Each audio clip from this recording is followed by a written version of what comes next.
Right, let's see if this works. Let me know if you can hear me. I hope it works too, Nicola. You're not the only one. Let me know if you can hear me. If you can't hear me, well, I don't know what to do. Oh, God, what a disaster this has been. Can you hear me? Yes, I think we might be good this time. Loud and clear. Excellent. Yeah, for some reason, there was a bit of an issue with playing a video. I was trying to play a video that I want to accompany this particular live stream, just to give you a little bit of background concerning the case of Child B. But for some reason, when I had it on it just wasn't playing audio at my end. So I think I fixed that now. And originally, you couldn't even hear me. So yeah, we're all good. So yeah, we'll give it a few minutes for people to file in. And then what I'm going to do is play for you a quick video. It's only about 10 minutes long. But it just gives you a little bit of background into the case of Child B from the prosecution's closing speech, just give you a little bit of background, and then we'll just read through the police interviews together, pretty much. Hello to Lenny Russell. Thank you for being here this evening. Much appreciated. So yeah, should be a nice chilled stream. I haven't done one of these for literally ages, so do forgive me if I make a few mistakes, you know. This is a treat. Yes, thank you, Barbara. Much appreciated. At least you can hear me now. That's always a good start. So, you know, we're halfway there. And as I say, this particular interview that you can see on your screen there, this goes on for about, I think it's 18 pages for Child B, and it actually has all of her interviews, all the 3 interviews through her 3 arrests. So it doesn't just cover her first arrest, it covers all of them. So it'll basically discuss that on these particular sheets.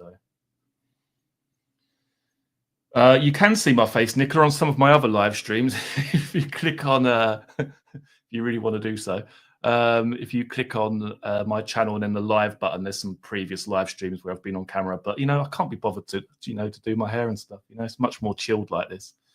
But yeah, thank you so much for all the support as usual. Let me just make sure, just give me a second. I just want to check something here. Just give me a second. All right, let's just make sure this is fine. I just want to check something. Give me a sec.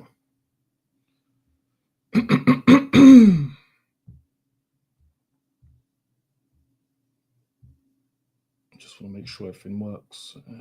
Okay.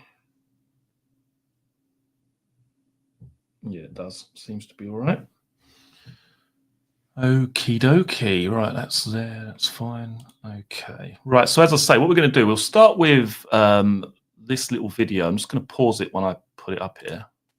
And this basically gives you a little bit of background into the case of Child B. It talks about, what happened during this case from the prosecution's perspective.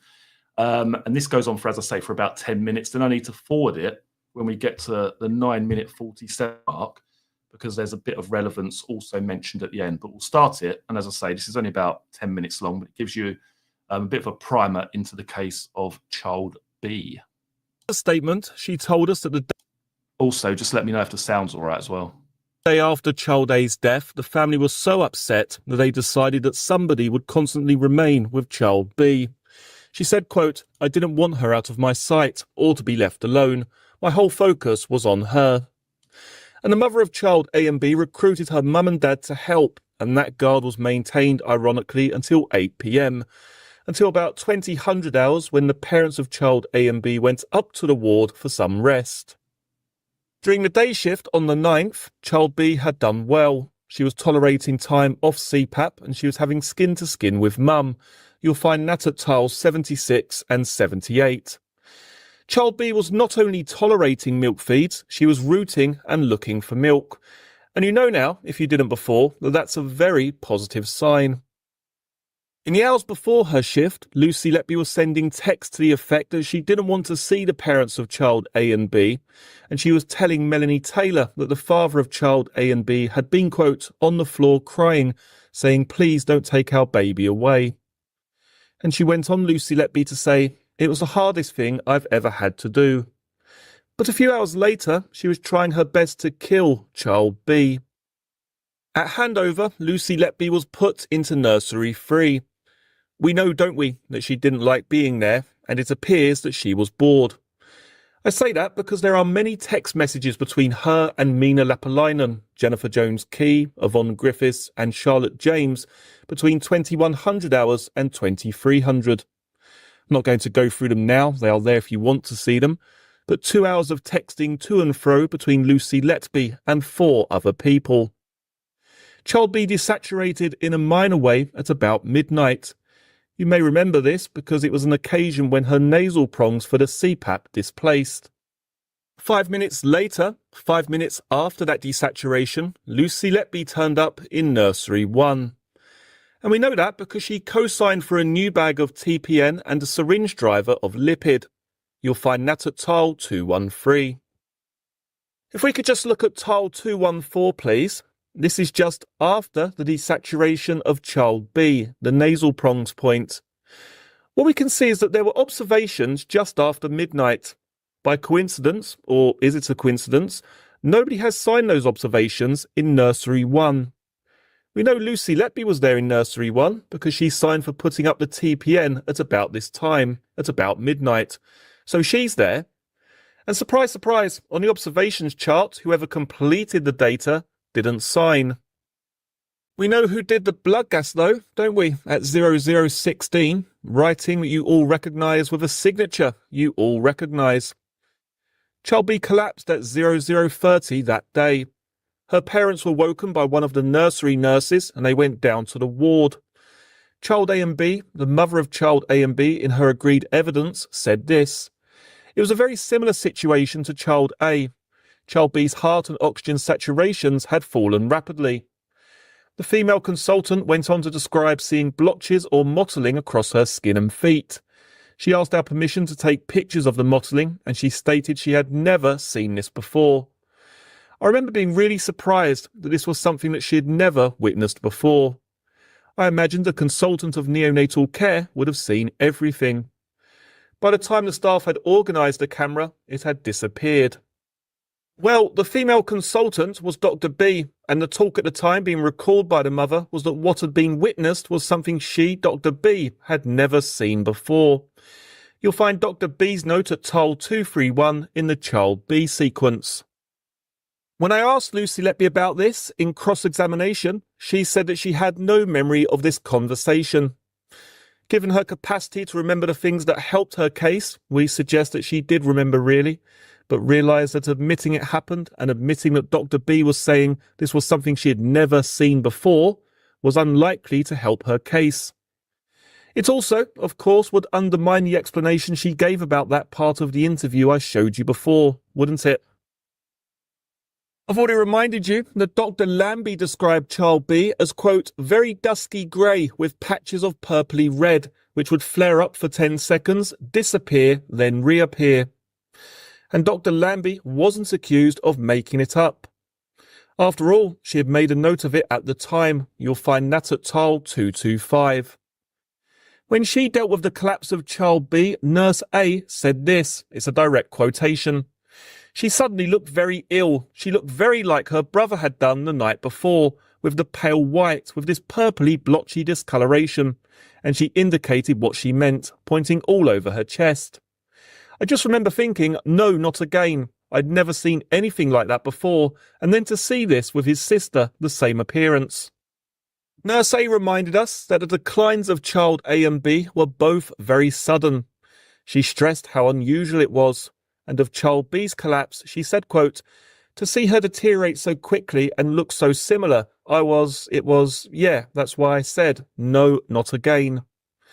And Lucy Letby again made a contribution to the discoloration issue in interview. I'm not going to ask you to look, but it's at page 7 of the child B interviews. She said there was, quote, some mottling that looked a little bit similar to child A the day before. She described child B as being more mottled, which was darker and extended over more of her body than child A. That's page 8.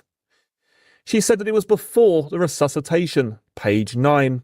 And in cross-examination, I asked her why in her interview she used the description rash appearance. Her answer, she couldn't remember. Well, I'm going to offer you an explanation for why she used the word rash appearance, because it looked like a rash. It's not rocket science, is it? It's not mottling. This is something wholly unusual, as the other witnesses have said. Lucy Letby said that she'd been alerted to the rash mottling appearance by Nurse A. You'll find that at pages 9 and 10 of her interview. Either when she was in the room or at the nurse's station, she was suggesting in interview, page 10. Lucy Letby, we suggest, could not keep out of nursery 1. If we go back to Child B's charts, we suggest, as I did to her in cross-examination, that in effect she elbowed her mate Nurse A out of the way. Tile 226, please. It's an entry. Intubated 2336. Tile 232. A blood gas record at 0051 while child B was being resuscitated. Tile 237, please. The observations at 0100 hours. If we just scroll down, we'll see next to the one I pointed out before that doesn't have any initials to attribute it, there is Lucy Letby's initials. At tile 238 and 239, the intensive care chart and the equipment settings. Tile 241, morphine given at 0110. Tiles 250 to 251 and 253 to 256, various medications between 0207 and 0225. She was relentless, ladies and gentlemen. We know that she thought she had the cover of antiphospholipid syndrome because that was what was being offered as an explanation to the parents at the time. And therefore, this was a perfect cover for her attack, Lucy Letby's attack, in the same way producing similar symptoms. And if you want some reassurance that was what was being discussed at the time, if we look at Nurse A's note at tile 287, please, there's reference in there somewhere to a clotting problem, I believe. Yes, there it is. Most results normal, but Dr. Lambie's just spoken to parents. D-dimer is raised. Has explained this may indicate a clotting problem. Will be discussed with tertiary centre today. Lucy Letby fastened onto that as an explanation. We know from the child A sequence at tile 337, quote, they are querying a clotting problem. That same evening, she was searching for the mother of child A and B again, and there is a further search on September 2nd. Ladies and gentlemen, the first time you heard from Professor Arthurs was on... Right. Excuse me. Let's just cut in here. Thank you so much quickly for the super stickers from Leah, and also, if you'll allow me to scroll up, there we go, and Kaz, thank you very much. If you do wish to support the channel, you can find out how to do that down in the video description box below. All help is greatly appreciated. Right, so we're now going to skip forward because he discusses child A, which is the twin of child B. So what we're going to do is we're going to move this forward to 16 minutes 45, where it just gives a little tiny bit more information regarding child B. So bear with me a second.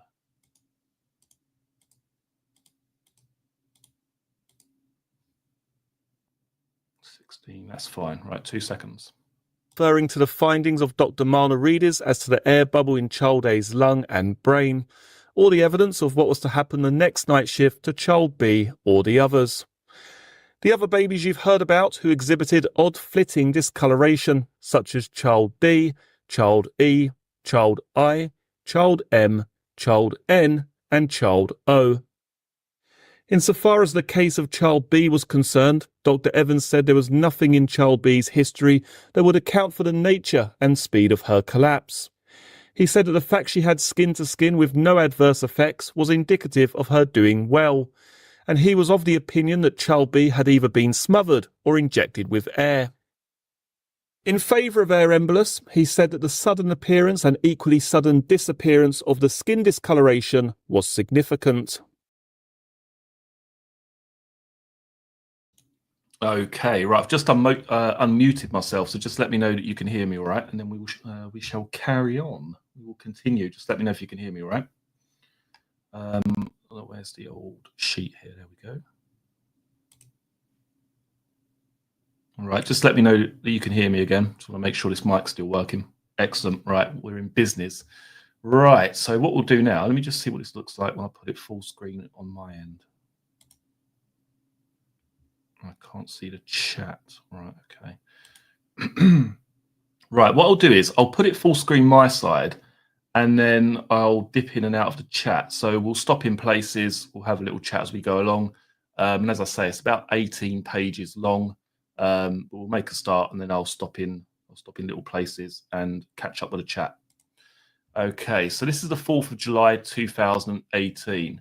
And the officer says, so we're going to move on to child B now. I think you've had a copy of the notes. I take it prior to the interview, you've had a chance to discuss that with your solicitor. Lucy replies, yes. Do you remember child B? Yes. Do you remember, obviously, child B in relation to child A and the relationship there? So bearing in mind, child A and child B, they're twins. Lucy replies, yes.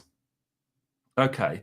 Other than the notes that you've looked through, do you remember your involvement with the care of child B? She replies, no. Okay. So what we're going to do then, we'll just go through those particular notes that you've had a chance to look at. The 9th of June 2015. I think that says nutrition prescription. Lucy replies, yeah. Okay. Perhaps you could just describe to us what that is and sort of who signed what. Yes, this is a prescription for TPN, which is a parenteral nutrition that we give to babies, and that consists of babeven and lipids, which is 2 separate infusions. So here, this is what has been prescribed at the rate here. And then in court, it said, Lucy Letby explained the various information contained within the prescription, confirmed her signature and that of nurse A. Can you just tell us the date and time that you commenced that? She replied, I believe that's the 10th of June 2015 at 0005. I'm just going to take this banner off. 2 seconds.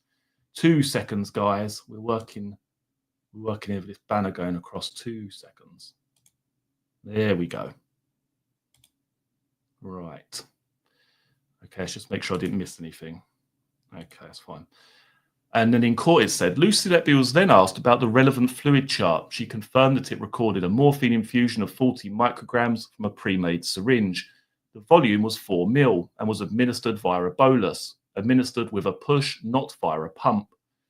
And then the officer says, okay, so what time is that one on there? And she replies, the 10th of June 2015 at 0108. The officer then says, are we right in saying then, Lucy, that in respect of the first 2 entries, you're involved with the care of child B? She replies, yes, from a perspective, yes. And it says, Miss Letby was then shown the record of the infusion beginning, which is this document at 1:10 a.m., which followed the bolus. And she replies, this is obviously in the interview, and that's myself and another nurse that's given that. The officer then says, okay, again, you signed it first there? She replies, yes. The officer says, does that? And then she jumps in. So presumably, yes, do you remember that?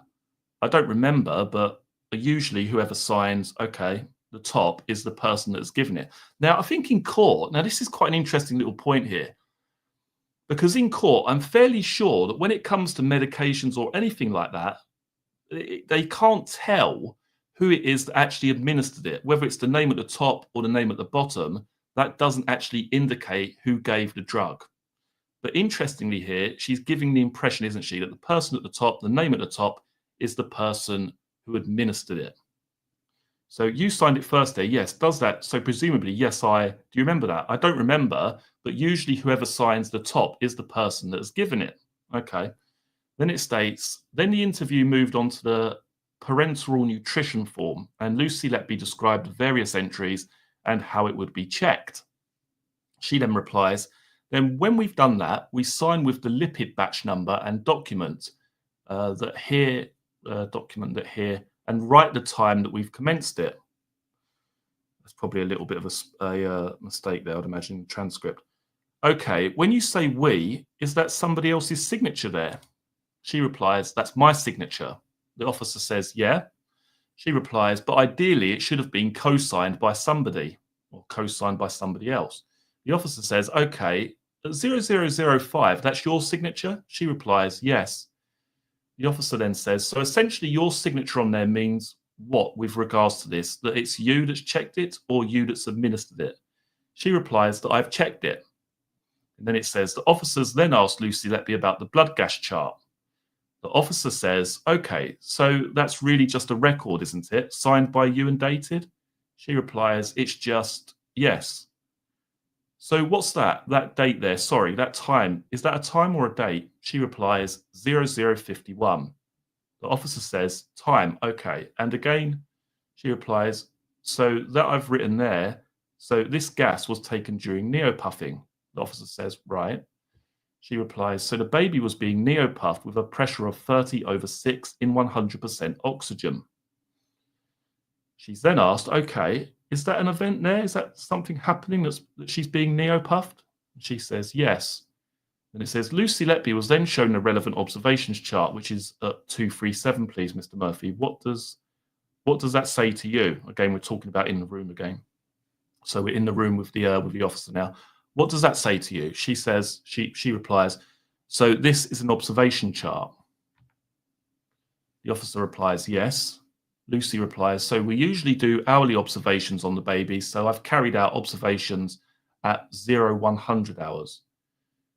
And then the officer replies, okay, right, I've just had 2 seconds. I've just had a beep here. Let me just make sure you can hear me.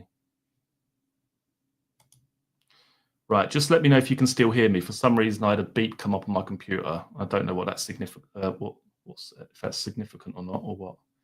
Just let me know if you can still hear me, guys. Just put yes in the chat box, and then we'll know we're all good. Yep, all good. Right, let's continue. Always get a little bit worried when you hear the old beep go off. Right, let's put it back on full screen. Thank you very much. Right, let's continue. Sorry for the interruption there. Okay, so she then replies, so I've documented her heart rate, her respiratory rate, and when it's across, it means that it's a ventilator rate. The officer then says, this is in court. Lucy Letby then explained the various other entries on the form. The officer said, okay. Lucy then replies, I haven't done a temperature at that time because we don't always do temperatures hourly. The officer then says, okay, is there a reason? This is where we should perhaps focus on the form. There's nothing in the column before apart from the top. That part there, there's no signatures. Are you aware of any reason why that would be? So now we're talking about what we heard from the video, the fact that she hasn't signed something in particular. She replies, no. And the officer says, okay. And then she says, in this column here, yes, where it's not signed, no. The officer then says, and there's no values in it, is there? Well, there's a couple, but some are missing or some are missed off. She replies, no. Okay, is there a reason why there you've only got one signature on that form, Lucy? She replies, well, I can't recall specifically, one of her favourite words. But sometimes you would do separate observations. If the nurse caring for a baby was on a break, you might cover for them, or if they would do it, or if they were busy doing something with the baby. Sometimes another member of staff would record the observations for them. The officer then says, okay, do you remember who the designated nurse was for child B on this? And then she replies, Nurse A. She jumps in with Nurse A. How do you remember that clearly? She replies, I don't remember. I can just see from these signatures. The officer says, from the notes. She replies, yes. Okay. And who were you designated nurse for? She replies, I don't recall. The officer says, okay, well, thank you for that. So on that particular shift then, on the 9th of June into the 10th, do you remember the shift at all? She replies, not with any clarity, no. 2 seconds, guys. It's a bit of the old green tea. 2 seconds. The officer continues with, or any observations that you had with child B that caused you concern at all on that shift? She replied, I do remember that she had some mottling that looked a little bit similar to child A's appearance the day before. Now, bearing in mind, in the cross-examination, when this came to court and it came to trial, when she was being cross-examined, obviously the prosecution are trying to draw similarities between what happened with child B and what happened with child A, the twin. And in court, during the cross-examination, she was like, no similarity at all. There was no similarity. But then in police interview, she was saying something completely different. She even volunteers this information. I do remember that she had some mottling that looked a little bit similar to child A's appearance the day before. The officer says, okay, and how did you become aware of that? She said, well, one of the staff nurses had raised concerns and got the doctors to review her. Do you remember who that was? She replies, who reviewed her medically? The officer says, who the staff nurse was? She replied, I think it was Nurse A. Okay, and that mottling as you've described it, Is it something you witnessed in child B yourself? She replies, yes. You did? When was that? I don't recall at what point. And the circumstances around you seeing this mottling, who was there with you at the time? She replies, I think it was Nurse A. Okay, can you describe that mottling? Is it similar to that with child A or different? She replies, this is when it gets a little bit sort of stuttery here. I remember, I think she was more mottled opposed to child A was paler. Child A was more pale centrally and, okay, mottled peripherally. And I think from what I recall, child B was more mottled and that extended over more of her body rather than just her limbs. So was it a different colour? She replies, from what I remember, it was just darker than child A. So child A was pale, whereas child B was more mottled, which is this sort of purpley red, right? Okay, rash appearance. Now, this is again what is stated here in the closing speech by the prosecution. She volunteers that this child had a rash or something which had a rash appearance. And when they said, when Nicholas Johnson said to her, well, why in police interview have you used the term rash appearance? She said, I don't know, can't remember, or I can't answer that. One of those, one of those three answers. But she had no answer as to why she was A, drawing a comparison with what happened with child A, and B, why she had used the term rash appearance. And as the prosecution said, it's not rocket science. It's basically because it looked like a rash. So again, the officer said, so was it a different colour? From what I remember, it was just darker than child A. So child A was pale, whereas child B was more mottled, which is this sort of purpley red, right, okay, rash appearance. And any particular shapes to that? She replies, well, usually mottling is sort of a patchy round appearance. The officer then says, so as the experienced nurse you are, what was that saying to you differently to child A? What was going through your mind at the time when you saw this? She replied, I don't recall. Okay. When you saw that, did you take any action in the treatment of child B? She replies, not that I remember, no. Do you recall whether child B was attached to a monitor at all? She replies, I don't recall specifically, but the majority of babies on the unit are attached to a monitor, so I'd assume that child B had been. Do you remember any alarm activation at all from a monitor? She replies, no. So you remember seeing this mottled effect on child B, do you? Do you remember the event that took place just after midnight? Do you remember what happened to child B then? She replies, no. No? Were you aware later that something had happened to child B? She replies, yes, I know something happened to child B, but I don't remember specifically at what time or how that event happened. The officer then says, okay, I'm just thinking when you witnessed this mottling effect on child B, whether or not it was shortly afterwards or before. And she replies, it was before any resuscitation was being performed, I think. He then says, or she then says, right, do you remember how long before? She replies, no. She's then asked a question, okay, I take it when a baby is struggling, the designated nurse would call out for help and assistance. Am I right in saying that? She replies, yes. So in this particular instance with child B, do you remember any calls at all from any of the nurses asking for help or assistance? She replies, no, I think from memory, Nurse A alerted me to the rash. Well, to the mottling. Oh my God, I didn't even notice this before. Oh dear. No, I think from memory, Nurse A alerted me to the rash. So again, she's talking about the rash again. Bearing in mind, as I'm reading this is the first time I've read it as well as you have heard it, basically. I've got all these interviews, but I haven't gone through them in very much detail at all. I've highlighted her answers to make it easier, to go through, but I haven't actually read them in any detail. But reading that's actually quite I wouldn't say funny, but you know what I mean. No, I think from memory, Nurse A alerted me to the rash. So again, she's drawing attention to this child has a rash or something which has the appearance of a rash. And then she stops herself. So no, I think from memory, Nurse A alerted me to the rash. Well, to the mottling appearance. I don't recall after that who after that or who asked for further support.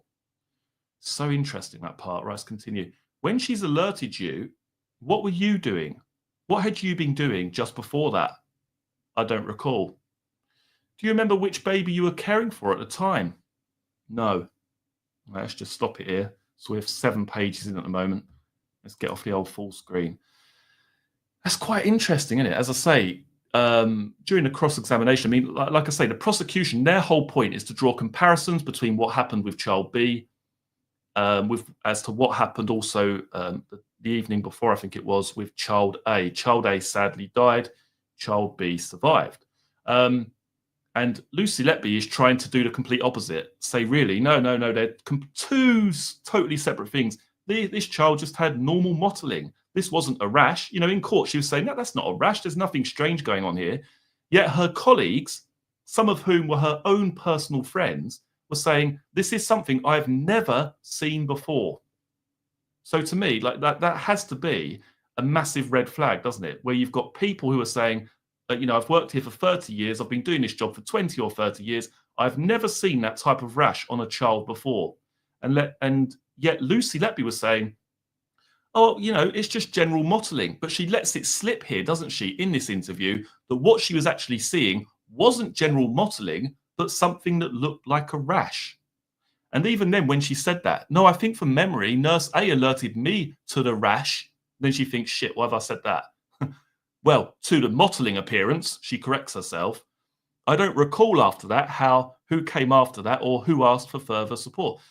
Yeah, like I say, I've never actually been aware of that until reading that out just now. So it's quite interesting. Right, let's just see if I've missed anything. I'm going to scroll up the old chat box because I've got it on full screen here, so I can't see the chat as I'm reading. So I'll just scroll back in case I've missed anything. Bear with me. Jackie Bannister, thank you very much for your support. Much appreciated. As I say, if you do wish to support the channel or the work that I do, you can find out how to do that down in the video description box below. All support is greatly appreciated. Let's have a look here. See if I've missed anything out. Right.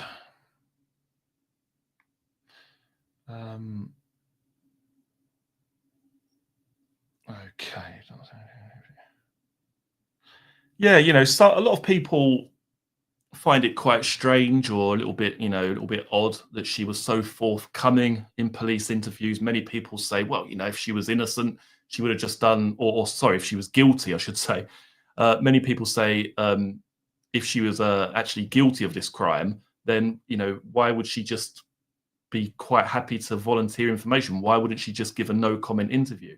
But then the police who actually interviewed her, or the interviewing officers, they said that they got the feeling that she was very keen to find out what they knew, basically. So by continuing with these police interviews, by you know, going along with the police and answering their questions, it allowed her to gain more information on the cases that they're talking about.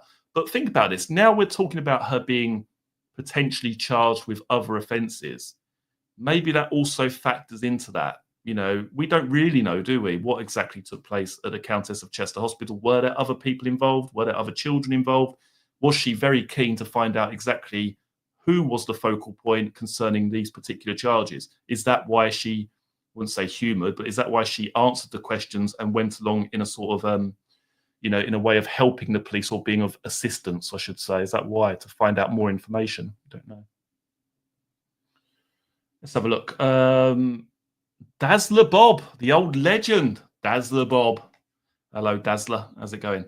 Will you be covering the Southport incident? I haven't actually got any plans to. I do know someone who may be attending the trial, I believe. I haven't actually checked with him, but oh, excuse me. It's interesting because apparently the barrister in that particular case is also going to be Deanna Heer, who was the prosecution barrister for the case of Brianna Jai, who I think is an incredible barrister, to be perfectly honest. And apparently she's going to be the prosecution barrister for this particular case as well. I don't have any immediate plans to cover it, but, you know, if people wish to follow along with that case, yeah, absolutely. I'd be more than happy to oblige. Right, not missing out anything else. And again, thank you for those individuals who have sent those super chats. That's much appreciated. Right, let's continue on with page 8, shall we? Enough of my waffling. Let's move forward.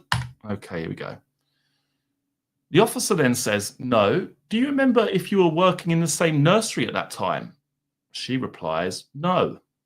The officer says, "Okay, but Nurse A called out to you to see this particular rash on the baby, so..."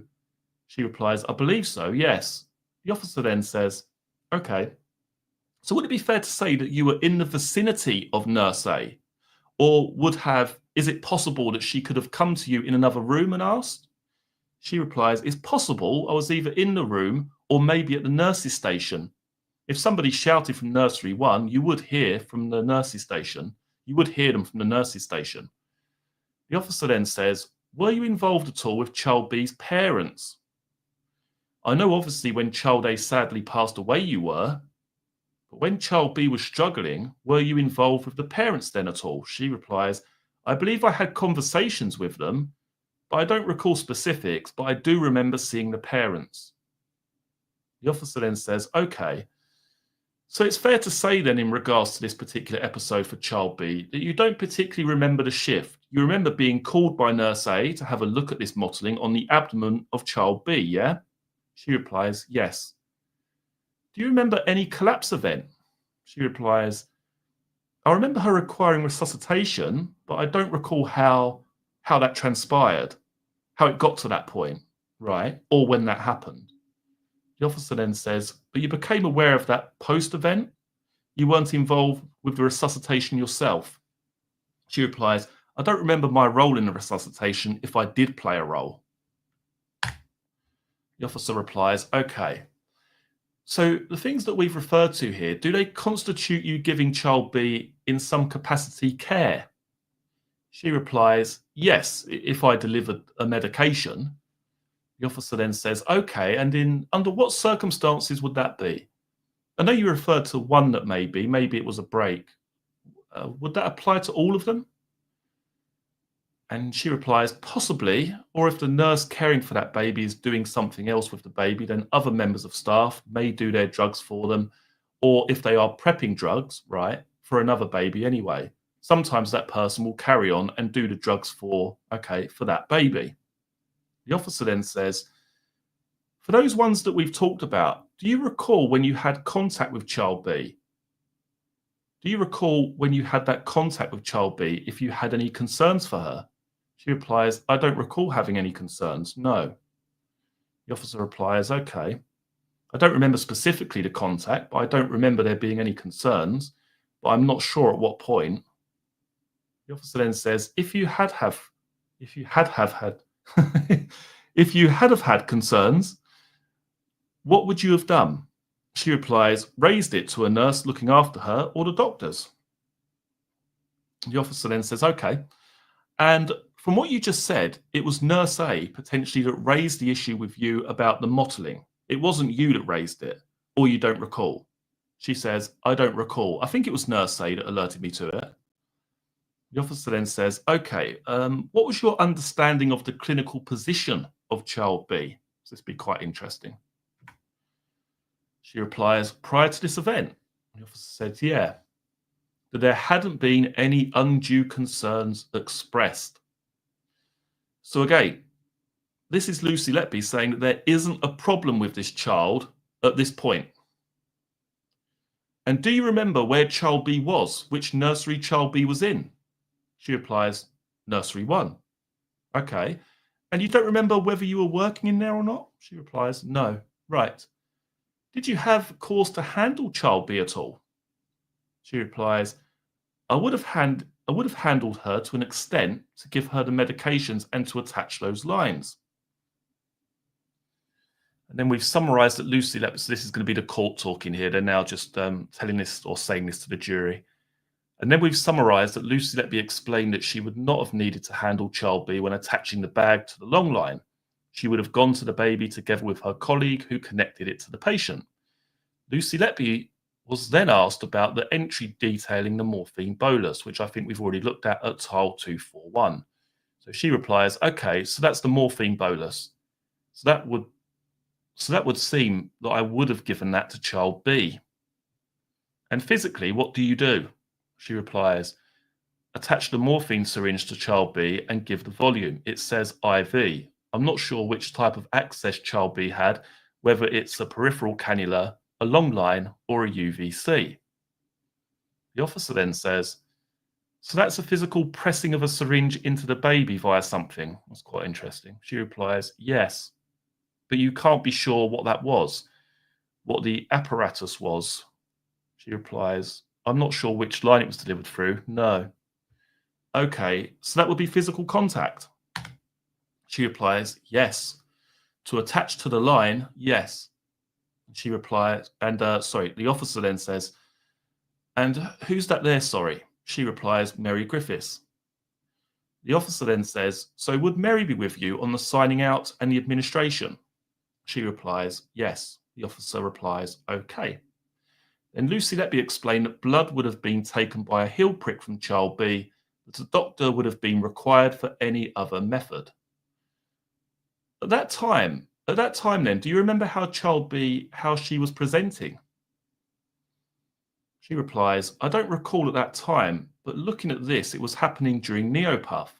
So she was obviously being neopuffed by somebody whilst I was taking the blood gas. The officer replies, right. Lucy says, and the blood gases aren't great. So does that say to you that that's post-collapse? She replies, or during, yes. 2 seconds, guys. Let's have a sip of the old green tea a minute.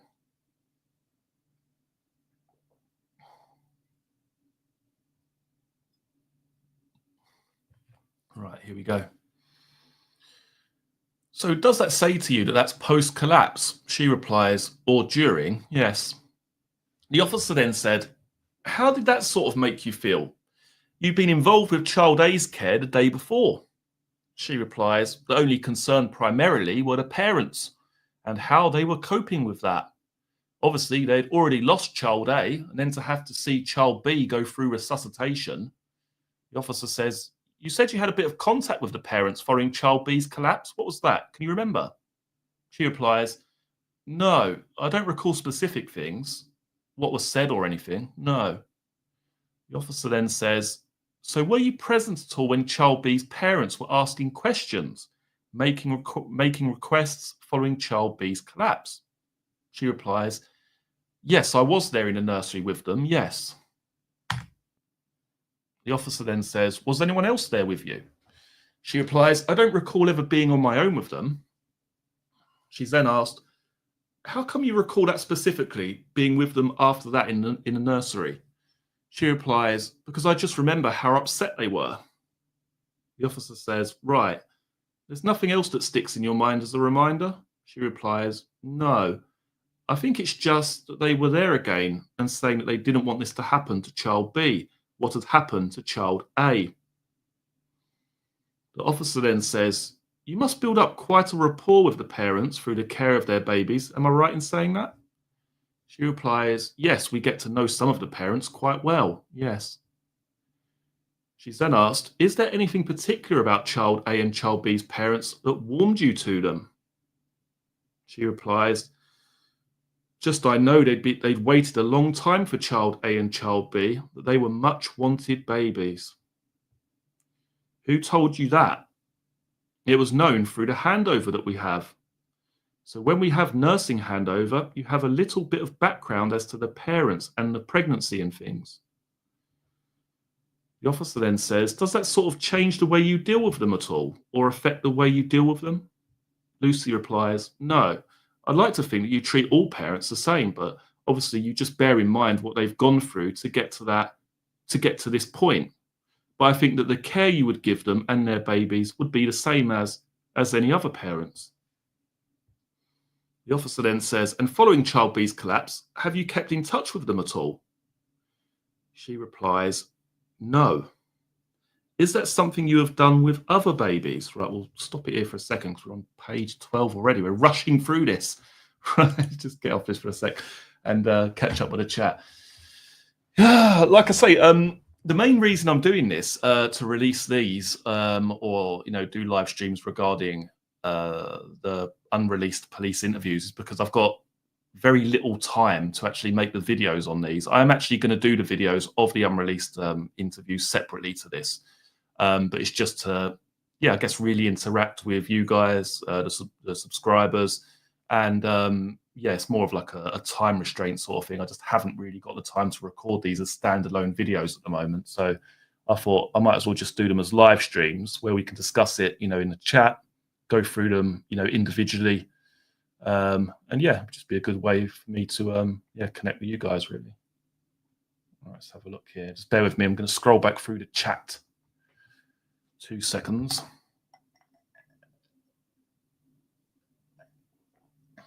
Jill Pendleton. Thank you so much. Much appreciated. Thank you for that, Jill. Like I say, I can't see these as they're coming in, but I'll catch up with them during any sort of breaks that we have. So thank you so much, Jill. It's much appreciated. And I have had questions about, how the hell did you get hold of these transcripts, this, that, and the other. So basically, the process is that you need to apply via what they call an EX107 form. So you fill the form out, you send it in, you either get approved or denied, and then you get put in contact with the transcript company, and then you have to pay the money for the transcripts or the pages that you want, or this, that, and the other. So,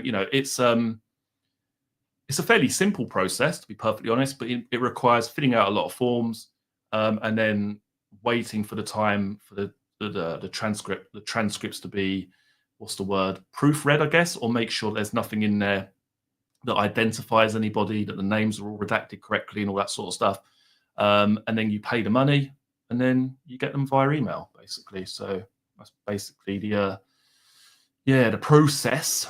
I know I've had so many people. I've even had Peter Hitchens, the man, the myth, the legend, emailing me personally saying, "Crime scene to courtroom, how do you get your transcripts?" I didn't reply to him, but hopefully if he's watching this evening, he will now know exactly how to get them. But yeah, there we go. Yes, thank you, Jill. Let's just pop this on here. More than welcome. Thank you for your hours of work.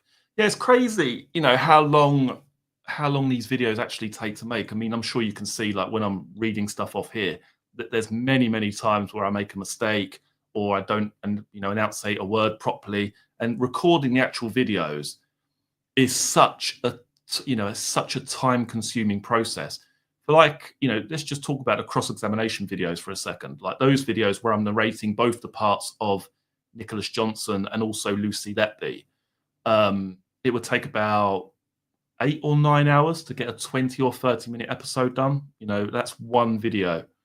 And when you think that cross-examination is about 15 hours long, it is a great deal of, graft, basically. Plus, you also have to pay for the transcripts, which, they cost a bit of cash. Right, Gail, crime scene to courtroom, you missed my super chat. How very dare you? Right, let's have a quick look, shall we? My sincerest apologies, Gail. There's Jill's. Let me just scroll up 2 seconds, guys. Bear with me a minute. And like I say, if you do wish to support the channel, you can find out how to do that down in the video description box below.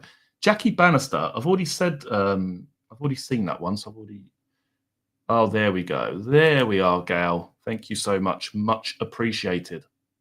Much appreciated. Right, let's get back to the old transcript, shall we? Let's have a look here. Right, where were we? Okay, so the officer then says, "Is that something that you have done with other babies?" She replies, "No, that have died." And then the officer says, "Any of them, treated, cared for? Is that a process that you would do or not?" She replies, "No. I have done with, there was 1 or 2 families from Liverpool Women's when I did my placement there." Right, let's just go back and see what this is in relation to a second. Does that sort of change the way you deal with them? And following Child B's collapse, have you kept in touch with them at all, the parents? No. Is that something you would have done with other babies? No. That have died? Or any of them, treated, cared for? Is that a process that you would do or not? She replies, "No, I have done with," pause, There was 1 or 2 families from Liverpool Women's when I did my placement there. Okay, I've got, when you gave your first account to us, you said you think it was Nurse A that called for the doctors. What doctors attended? Can you recall? She replies, no. Okay, so I presume you don't know where they were if you don't know who it was that was called. She replies, no. Okay, thank you. Is there anything else that you would like to tell us about your care with Child B on that particular day, that particular episode? Anything that stands out that you might think would be helpful for us? She replies, no. As I say, I don't remember specifics with Child B. Now, this is another point, isn't it? Because this is a situation or a family where she then described to a friend that she had seen the father of Child B crying on the floor, basically. And then the parents, as rightly put in the chat box earlier, during the Furwell inquiry, said that event never happened. And what the prosecution was saying during her cross-examination was, how can you say in police interview that you didn't remember this child when you've been texting your friends saying that the father was rolling on the floor crying? You know, there's like a bit of a disconnect there, isn't there, I suppose? Because many people, you know, so many nurses or whatever, or medical professionals have commented on previous videos and said that is, if that happened, that is definitely something that would have stuck in your mind.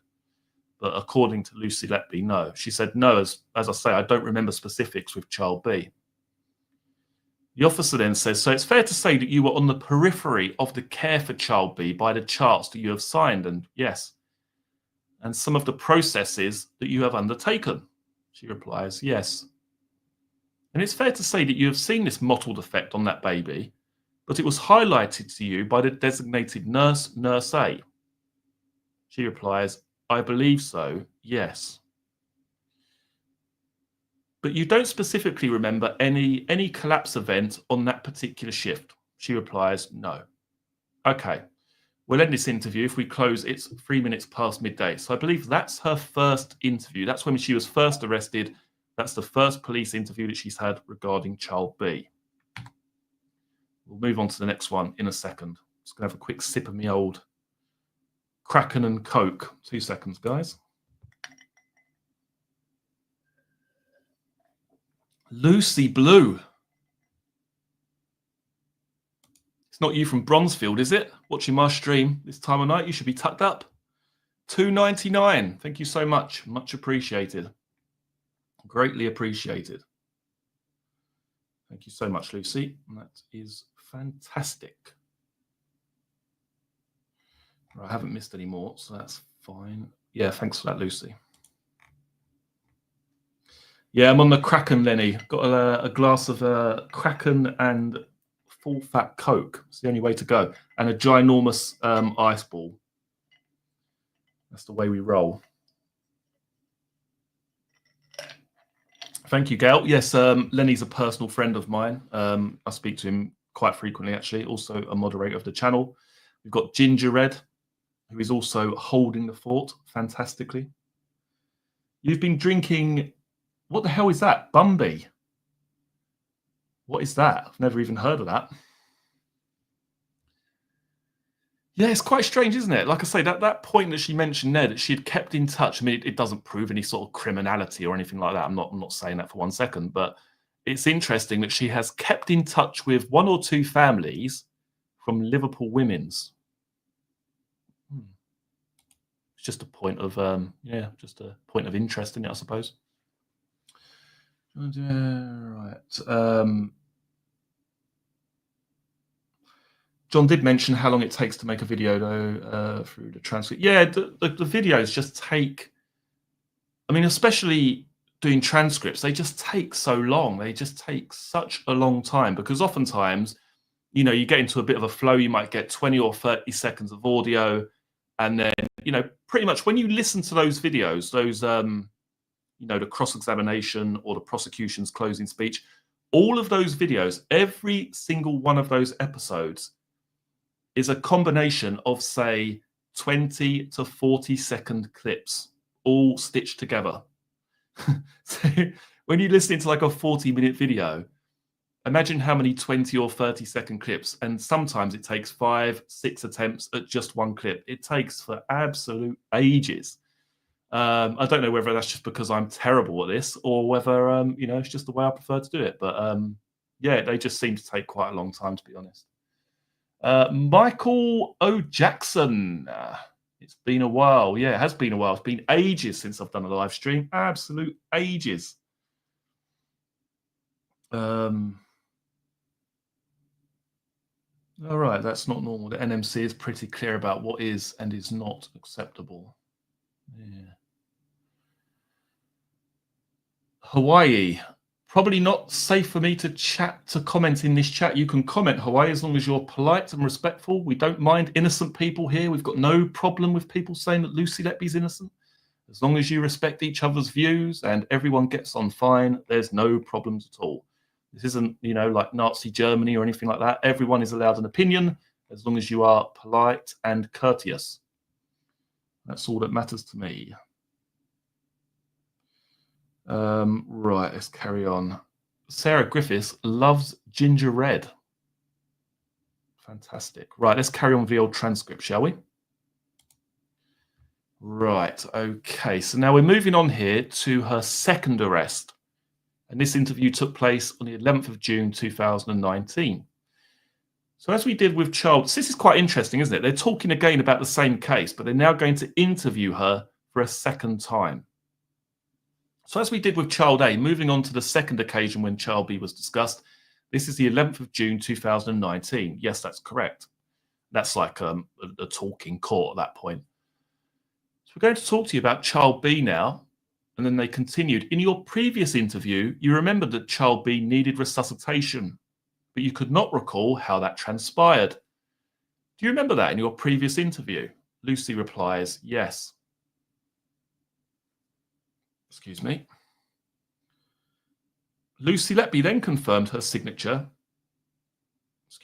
alongside the TPN bag and lipid syringe at 0005 hours, and that her signature at 0015 hours on the blood gas record suggests that she was involved in Child B's care over that period.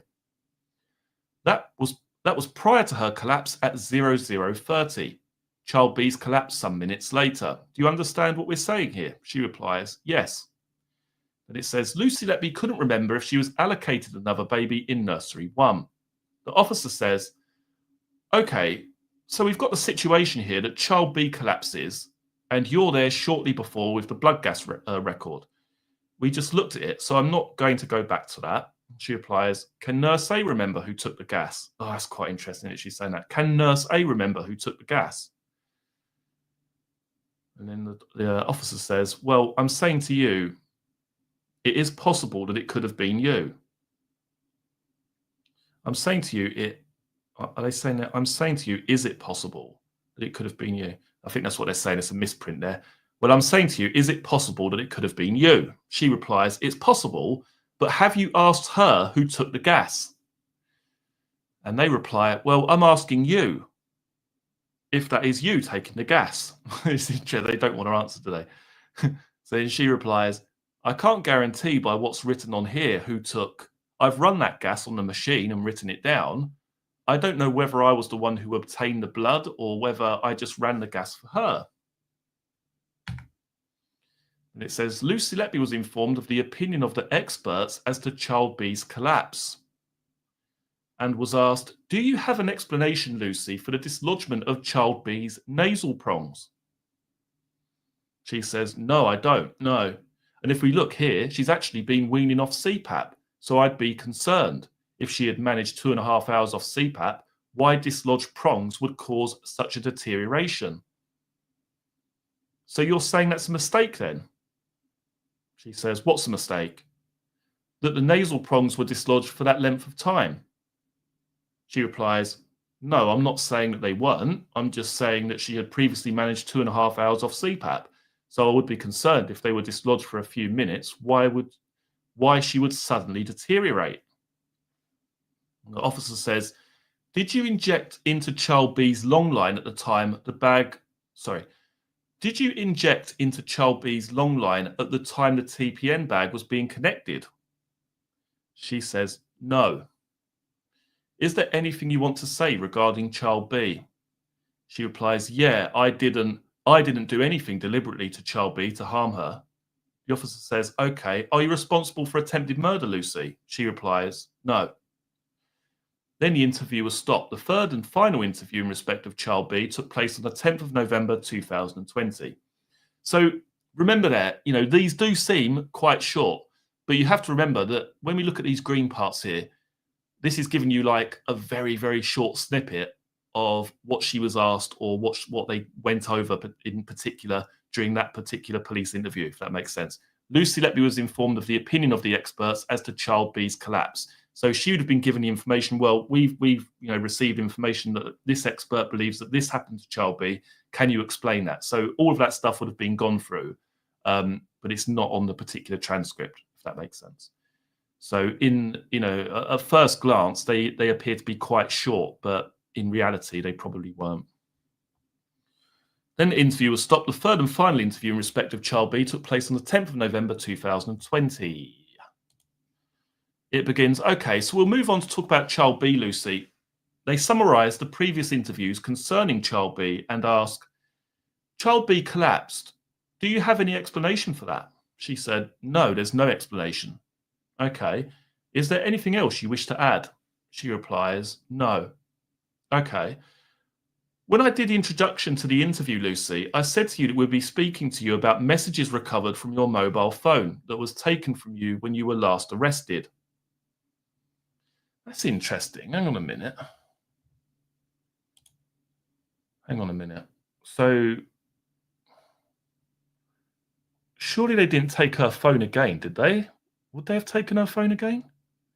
Then the interview was stopped. The third and final interview in respect of child B took place on the 10th of November 2020. So a previous arrest is 2019. I said to you that we would be speaking to you about messages recovered from your mobile phone that was taken from you when you were last arrested. Is that just a mistake that he said that? I don't know. Just pausing there, we've touched on the phones already. But on the first occasion of arrest in July 2018, that's the phone that was seized by the police. Is that right? She replies, yes, that's right. That's the phone that's given rise to the analysis and the contents that we have seen a number of sequence of events charts. She replies, yes, thank you. So on the 30th of June 2015 at 21:49, Nurse A sent you a message that said, yeah, there's something odd about that night and the other three that went so suddenly. You immediately replied saying, what do you mean? You then said, odd that we lost three in different circumstances. Do you recall that conversation? She replies, no, not really, no. And the prosecution, this doesn't really mean much, but the prosecution said that this was her colleague noticing that things weren't right, basically, that there's something weird with what happened with these, I think it was 3 children, there's something not quite right here. And interestingly, Lucy replied, what do you mean? And instead of waiting for a response, like anyone in a casual manner would do, she then sort of double texted her. She said, what do you mean? And then followed that up with a couple of minutes later when Nurse A hadn't responded. Or that we lost 3 in different circumstances.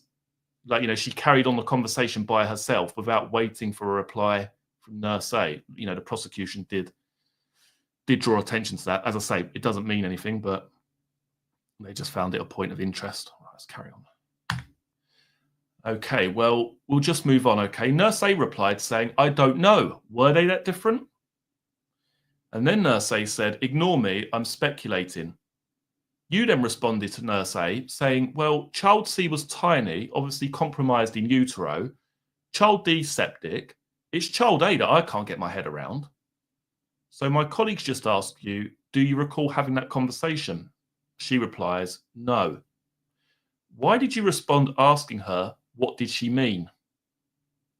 She replies, I don't recall this conversation other than obviously reading it there now.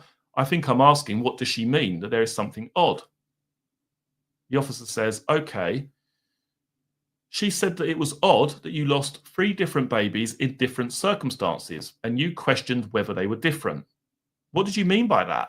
She said, I'm not sure. Okay. She said to you that she was speculating. Do you know what the speculation was about? She replies, no. So in response to her message, you responded, obviously child C was tiny, compromised in the utero, as way of an explanation. Tell me what you meant by that. She replied that I said child C was tiny. The officer says, yes, compromised in the utero. What did you mean by that? Lucy said that he was a baby that was born prematurely and unwell at the time. The officer says, okay, so compromised in the utero, is that your explanation for that terminology given? She replies, yes, so he had had all nutrients and hadn't grown as well as what we'd expect. And you said that you couldn't get your head around child A. What was it that you couldn't get your head around?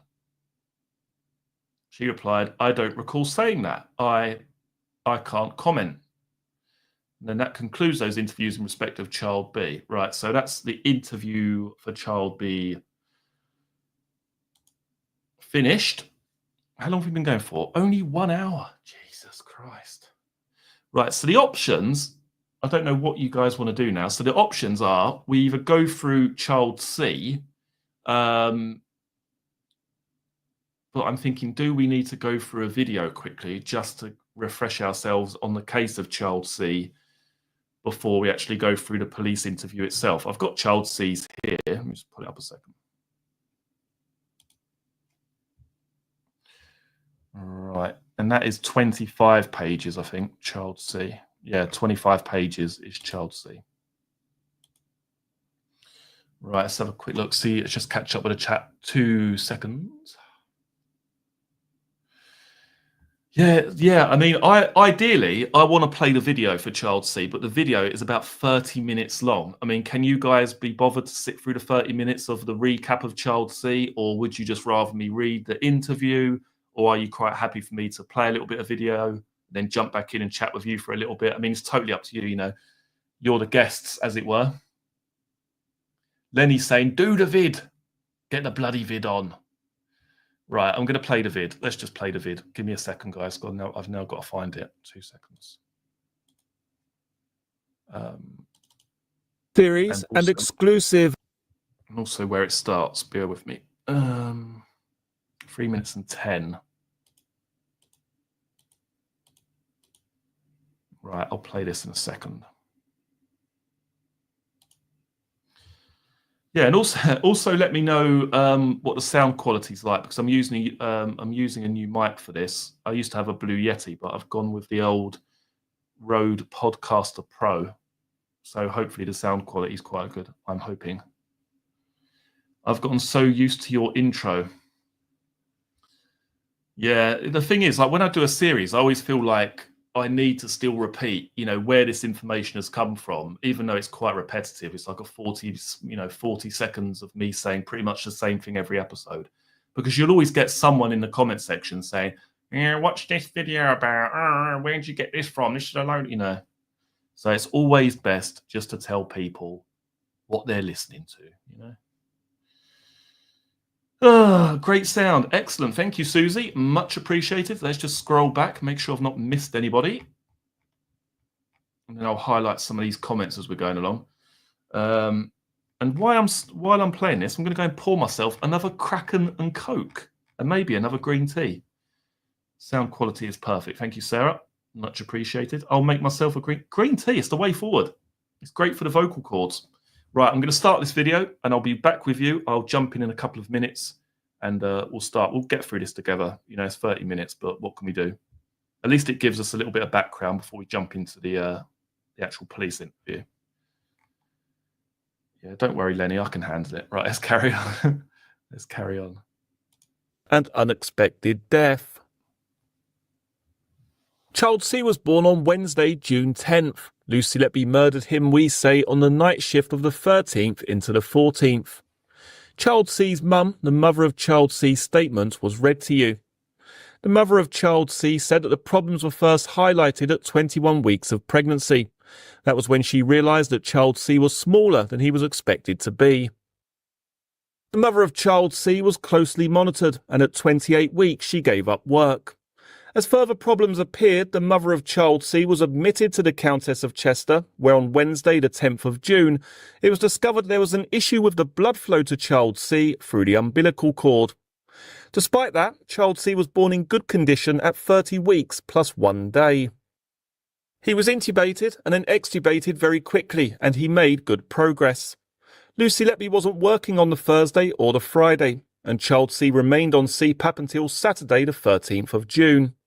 At that stage, he had a mild subcostal recession, which you'll remember is a medical term for an eventuality that indicates an slightly increased work of breathing. But he was handling well, and most importantly, because here the suggestion being made on behalf of Lucy Letby is that there was an abdominal problem, so most importantly on Saturday the 13th, on the day shift, child C's tummy was soft and not distended. And you will find evidence of that in Melanie Taylor's note, which she made in the early hours of June 13th. This was day 4 of life, and child C had no outward sign of abdominal problems after 4 days. You'll remember just pausing and remembering what we dealt with yesterday.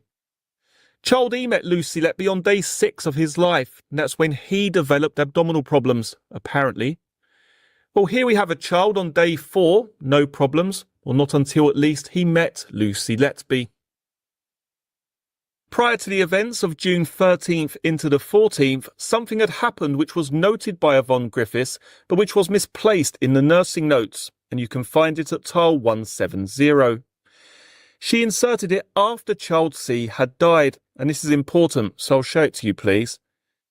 Do you remember, this was mistakenly put into another child's notes, but was found after child C had died, and was therefore inserted after the event, as you can see on June 14th. It concerned events at 18:30 on Friday the 12th of June, which is more than 24 hours before child C collapsed.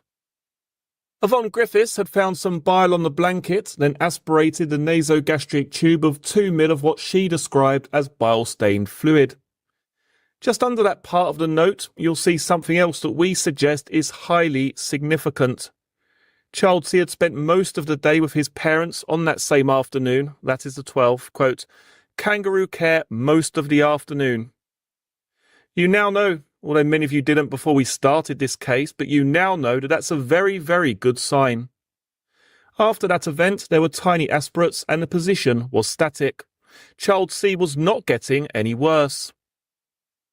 When she gave evidence on the 31st of October last year, Dr. Catherine Davis was asked about this, asked about the bile specifically, and was asked this specific question.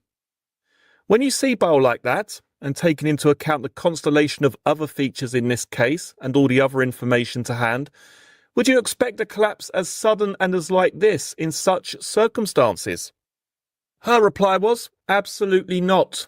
I've seen lots of babies with significant abdominal issues, and even as far as babies who have NEC that have perforated their bowel, so made a hole in their bowel so that air's come out and into their abdomen. They don't behave and they don't die in the way child C died. So that's Dr. Davis. That question and answer followed questioning on behalf of Lucy Letby, which had concentrated on the possibility that child C was developing an abdominal problem. And Dr. Davis dealt with that by saying that her examination showed that child C had a soft tummy. And if there'd been an abdominal issue, she would have expected him to, these are her words, be kind of really sore, and that he would have reacted, whereas he handled well. She referred to the fact that if babies are unwell with abdominal problems, then when they're examined they'll drop their SATs and they'll drop their heart rate, and yet none of that was happening with child C. That's why the fact he was out for kangaroo care on the 12th is so important. By the morning, so Saturday the 13th of June, the day that was to have the night shift on which child C died on, by the following morning, child C's presentation and his improvement were such that he was cleared for 1/2 of 1 meal trophic feeds on the night shift. There is a note relating to that at tile 77 if you want to find it. You'll remember the evidence you heard from several of the doctors, I think, about the fact that these very tiny 1/2 of 1 meal feeds are given to prime the gut to get things moving. Dr. Ogden had noted at 09:30 hours that morning, Dr. Gibbs advised to start the trophic feeds if the bile issue got no worse.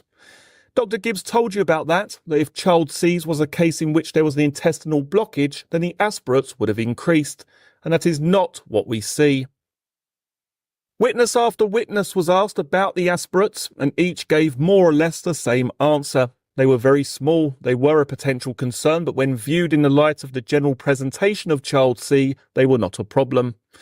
Both Dr. Gibbs and Dr. Bain made it clear that the black colour of tiny aspirates in the single vomit or posset was altered blood. It wasn't bile, because bile is not black. Dr. Gibbs made it clear that the blood came from inflammation in the stomach, which is why he put child C onto the drug ranitidine. For all the efforts made by Lucy Letby to create the impression that child C had a problem with his intestines, you know as a fact from the evidence of Dr. Marnaridis that there wasn't a problem with child C's gut.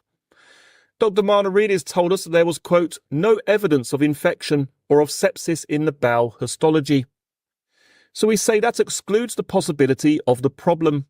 He said that if there had been a problem, it would have shown up on the slides of the samples taken from the bowel tissue which he examined. Not only that, but there was no pathological evidence of there having been any obstruction in child C's bowel.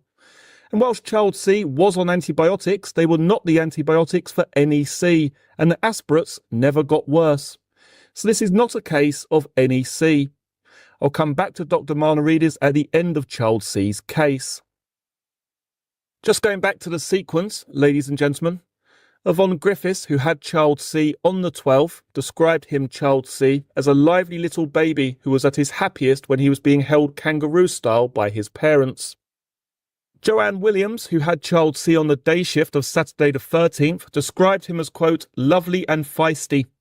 She too said that on the day shift, child C was really settled when he was cuddling his parents. Sophie Ellis, who was the designated nurse on the night shift of the 13th into the 14th, the shift on which child C died, also used the same word feisty to describe child C. Much was made of child C's very small size, even for his gestation, but all the treating staff said the same thing. He was doing very well. And as I hinted at earlier, his doing well happens to coincide with the period of 3 days when Lucy Letby wasn't on the unit.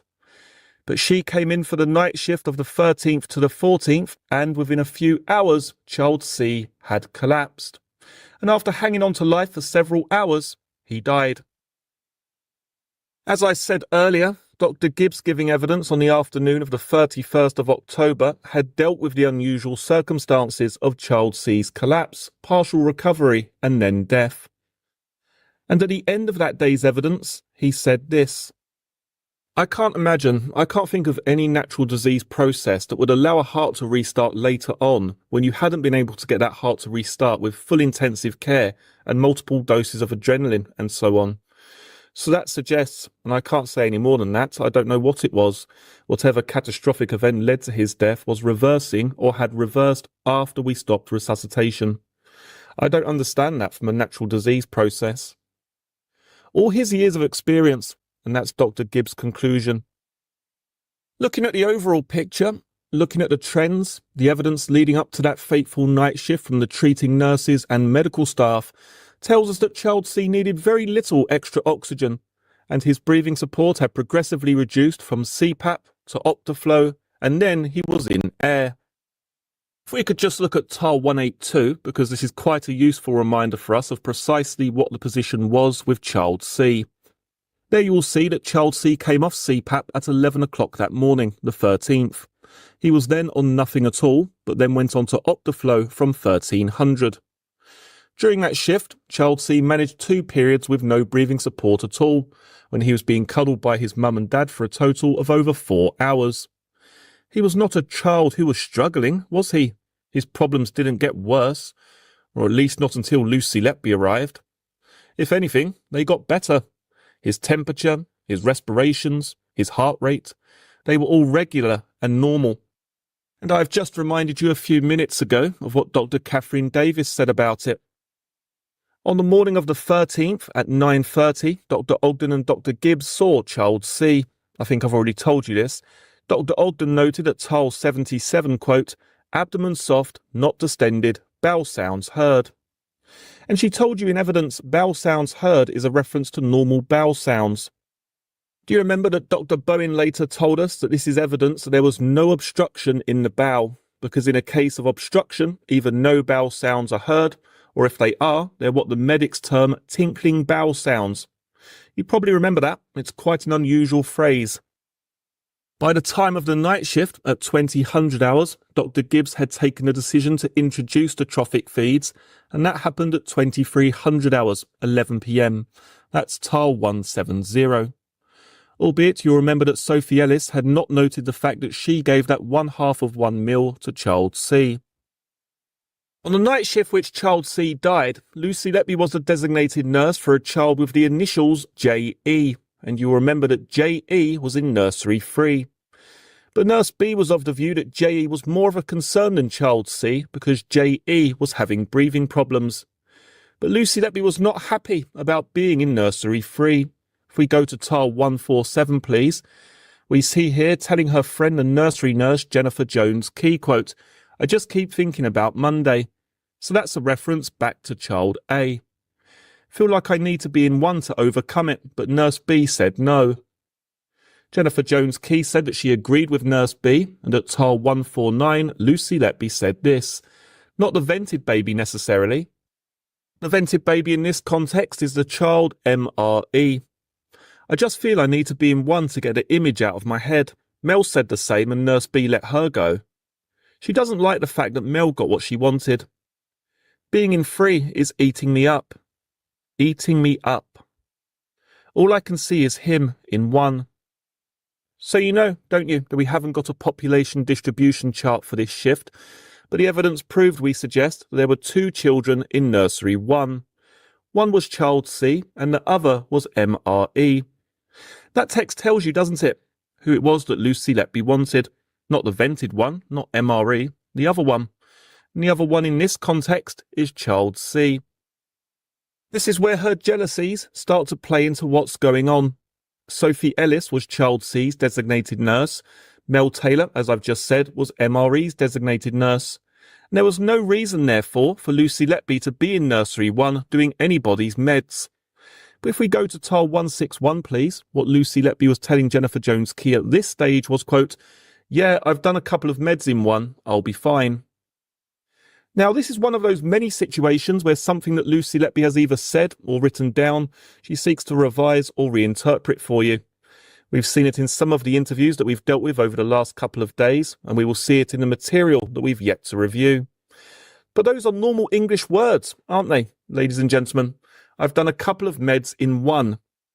Well, what was she doing in 1? If you look at the neonatal review, and it's lines 38 to 41, I'm not going to ask you to turn it up because it delays us, but it's on the screen there.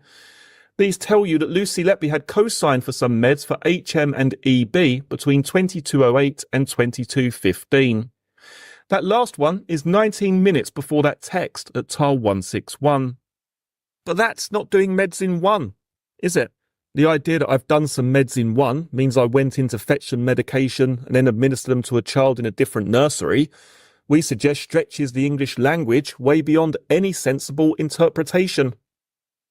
Sophie Ellis, or if we look at TAL 253, the new girl, as Lucy Letby dismissively referred to her, Melanie Taylor and Nurse B were all questioned on behalf of Lucy Letby, and it was repeatedly insinuated that Sophie Ellis wasn't sufficiently qualified to be looking after child C.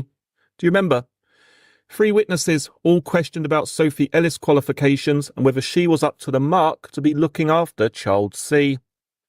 Each of those 3 nurses rejected that suggestion, and no evidence was ever produced to support the suggestion, was it? It's something that we took up with Lucy Letby in cross-examination, and I asked Lucy Letby this question. Sophie Ellis, Melanie Taylor and Nurse B were all asked questions on your behalf on the basis that Sophie Ellis was insufficiently qualified to have been looking after child C. Lucy replied, yes. I said, do you remember that? She replied, yes. I then said, is that your position? And she replied, yes. So does it come to this then? You wanted to be in nursery 1? Yes. Your wish was being frustrated by management? By the shift leader, not by management, but the shift leader, yes. And in your view, the person who had what you wanted, in other words, to be looking after the non-vented baby in nursery 1, wasn't sufficiently qualified for the job. Lucy replied, "No, Sophie wasn't, I don't think, in the correct position to care for child C." Then I asked a question I always ask, why? Why is that? And she replied, "She was recently qualified. She didn't have the experience or the skills." Which particular skill was she deficient in? Lucy replied, she didn't have experience of premature babies, small babies like child C. But which, you see, one of the questions I asked you several minutes ago was whether there was some sort of deficiency in care that led to child C's death. So I'd like you to explain to us why it is that Sophie Ellis was insufficiently qualified to be doing the job she was doing. And she replied this: "I'm not saying Sophie caused anything with child C. I'm just saying she was the least experienced member of staff on that shift. She was in nursery 1, the intensive care room, with another ventilated baby, and she had very little experience with small premature babies like child C that we needed to keep a close observation of." Well, she wasn't looking after the vented baby, was she? It was Mel Taylor. But anyway, the next question. So she had something you wanted? Lucy replied, "No." The care of child C, wasn't that what you wanted?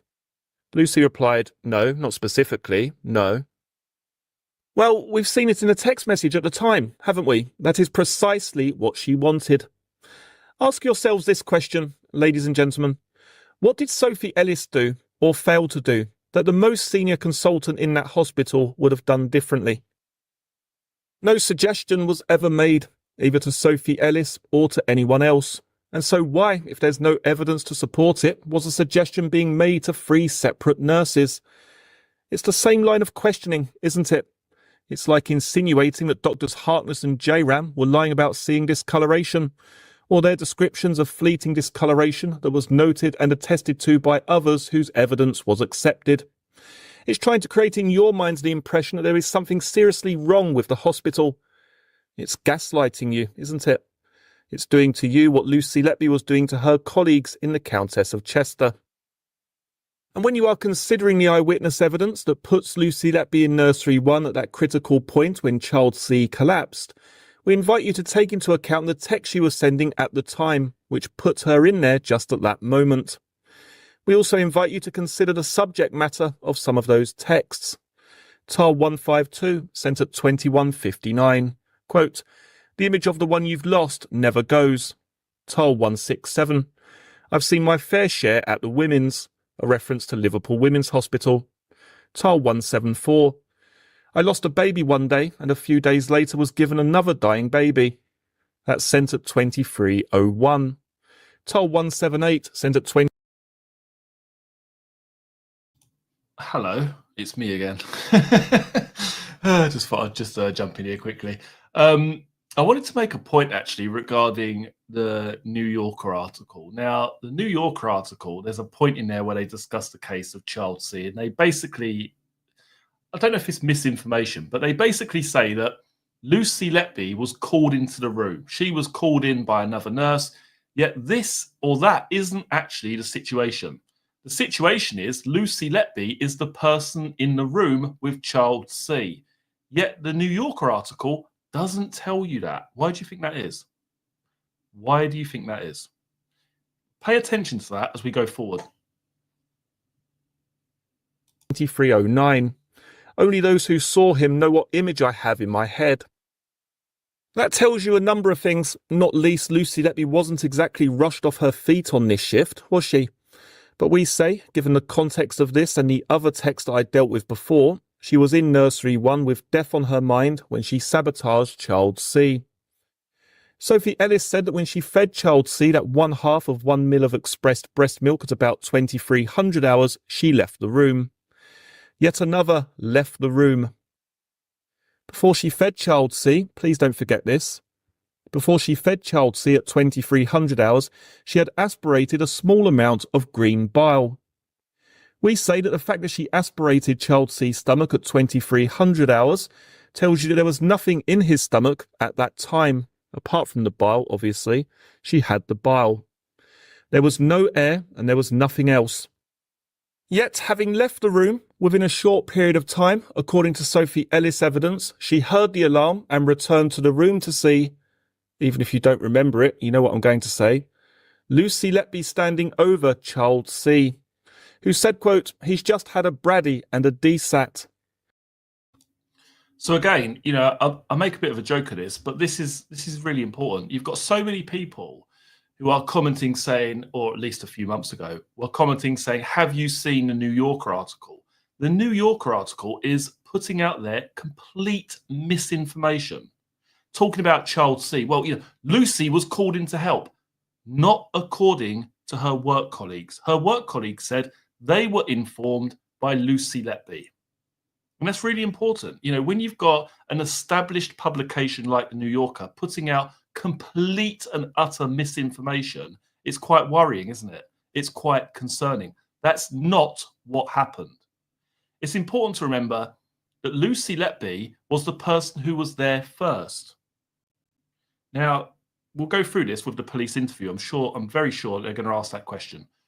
But keep that in mind, that her colleague there has just said, Lucy called me in, I went in there, and lo and behold, Lucy was standing over the cot. That's not what's told in the New Yorker article. Ask yourselves, why is that? Why have they put in there a complete load of lies? Let's continue. That was in her evidence on October 28th. Within a short time, and while Sophie Ellis was in the room, child C desaturated again. This was the serious desaturation that led to child C's death. Melanie Taylor remembered Lucy Letby being there, and she was challenged repeatedly on behalf of Lucy Letby. What she had said to the police in an audio-recorded statement was put to her, but she told you that despite the inconsistencies between what she said then and told you, she remembered Lucy Letby being at the centre of events, particularly because she was, quote, surprised how cool Lucy Letby was and very calm. That was evidence on October 28th. It was Dr. Catherine Davis who was crash bleeped. She told us that during CPR, when she listened, there was no heart rate, no heart sounds or respirations. This, she told you, was very unusual. What she said exactly was this. I've been to a number of collapses of neonates over my career, and usually, even with the very smallest, sickest babies, there is some heart rate, but it's a slow heart rate or there's some respiratory effort. But there was nothing in child C's case at all. This is a replica, isn't it, of what I was reminding you of yesterday in child M's case on April 9th the following year. The evidence given then by Dr. J-Ram. Dr. Davis went to intubate child C, and when she looked down his throat, you may not remember, but you know what I'm going to say, his cords were swollen. Even before she put anything into his airway. Think child N, think of lots of other cases that we'll come to. The swelling could not have been caused by the guidal airway that was used. As Dr. Beach told us, a guidal airway sits far short of the vocal cords. If this finding of swollen vocal cords was just an isolated case, you might say, well, we won't read necessarily too much into that. But we have child E, we have child G, we have child H, and we have child N. Add child C and you have 5 children with this type of finding. And this is the power of coincidence, the power of circumstantial evidence, isn't it? It's not a second-class category of evidence. Someone had put something down child C's throat before Dr. Davis had a look. Who do you think that was? She's sitting in the dock. Dr. Gibbs told us that 1/2 of 1 ml of milk could not have caused child C's respiratory arrest, and that doesn't seem to have been disputed. He, Dr. Gibbs, joined the efforts to resuscitate child C, and as I said earlier, he couldn't think of any natural disease process that would have produced what was seen in child C. You'll remember he said, quote, whatever catastrophic event led to his death was reversing. Resuscitation was stopped, and when on behalf of Lucy Letby he was asked about abdominal obstruction, Dr. Gibbs rejected that as a suggestion because he said that if that was the case, there would have been repeated vomiting, and this is the importance of child C being 4 days old. You heard some poignant evidence relating to the time that child C clung to life from his parents. It was agreed evidence. Child C's father, the father of child C, said, once child C was baptised, they stopped trying to resuscitate him. It was during this time that child C started breathing on his own. The mother of child C and I were escorted into a family room. The mother of child C said we held him for hours. Shortly before he passed away, child C was given another dose of morphine by one of the nurses. I can't recall which of the two nurses this was. This was about 5:30 on Sunday the 14th. You will remember that rally or that survival period was, relatively speaking, a long time. Dr. Gibbs had recorded handing child C back to his parents at 00:45, and Dr. Davis recorded child C's time of death at 05:58. So that's just over 5 hours, isn't it? During that time, the privacy of that family was interrupted by a nurse who the father of child C described in his statement as nurse 3. And he thought that nurse 3 was Lucy Letby. She wheeled in a ventilated basket to the room and said something to the effect of, "You've said your goodbyes now, do you want to put him in here?" When asked about this in interview, Lucy Letby said she didn't remember the conversation. You'll find that at page 23 of her interview. But you'll remember, of course, that Nurse B told us that Lucy Letby was going in and out of that room while child C was dying. And Nurse B had to tell Lucy Letby to look after J.E. more than once. You will, in that context, remember the excitement and odd behaviour exhibited by Lucy Letby in the aftermath of the death of child P, described by Dr. B. You remember Lucy Letby's remark about being at child I's first bath that her mum child I told you about. What was the attraction of that room at that time to Lucy Letby? Again, if this was an isolated occasion, you might not read too much into it. You might say, well, the parent was in a difficult position. Maybe their perception, maybe they've just got the wrong end of it. But when you have similar occurrences happening at different times involving different people who say in effect the same sort of thing, it is the power of coincidence, isn't it? It is not an innocent coincidence. That's the point. You need, we suggest, to look no further than the tragic aftermath of Lucy Letby's attack on child C to recognise how much she enjoyed what was going on. And after repeated questioning in cross-examination, she could not give a plausible reason, could she, for going into that room whilst neglecting her responsibilities to J.E., who had breathing difficulties. The staff on the unit were all confused by what had happened to child C because he was stable. We know that because of the text Nurse A sent to Lucy Letby at tile 288. It's a series of texts actually, 288 to 303. It starts with Lucy Letby telling Nurse A that child B is in 4. Then tile 289, yea bless her, how are the parents of child A and B? That conversation carries on. Then at 293, talking about child B, there's something odd about that night and the other 3 that went so suddenly. And within that same minute, 21:49, Lucy Letby's reply, "What do you mean?" This doesn't prove anything in itself, does it? But knowing what you know now, what do you mean, straight back? And then followed again by, odd that we lost 3 in different circumstances. Nurse A, 6 minutes later, I don't know, were they that different? Then ignore me, I'm speculating. Then 298, Lucy Letby, well, child C was tiny, obviously compromised in utero, gaslighting. Child D septic. Well, we know child D wasn't septic. It's child A I can't get my head around, said Lucy Letby. Nurse A replied, was she definitely septic? Did the post-mortem confirm? We're going to come to child D in a moment, aren't we? Then this one, 301, talking about the post-mortem. When's child A's? They were talking of doing a joint one for all 3, as all close together and similar in being full arrests in babies that were essentially stable. There you are. There you have it. The power of circumstantial evidence. They were all similar, all unexplained, all confusing. And all the responsibility of Lucy Letby. Moving on to the expert evidence. Dr. Evans confirmed what Dr. Gibbs said, that child C's respiratory support had stabilised over several days before his death. He was being weaned down from CPAP to nothing and then back to Optiflow. He wasn't being given supplemental oxygen. Dr. Evans made the point that child C would not have been having skin-to-skin if he'd been unstable from a respiratory point of view. He repeated what in effect Dr. Gibbs had already said, that the aspirates were not of concern in the overall context, and most importantly, they were not increasing. Three nurses describing child C as feisty was not consistent with child C having a bowel obstruction. He told us about the raised CRP, but that was dealt with in the histology by Dr. Marnarides, which I'll come to in a moment. And he repeated an often repeated mantra in this particular case.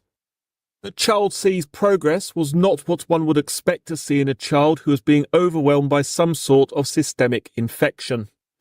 And in particular, his capacity to keep his saturations high in air, in other words, without any additional oxygen, was not consistent with his pneumonia getting progressively worse. Dr. Evans concluded that the reason for child C's collapse and death was an injection of air into the nasogastric tube.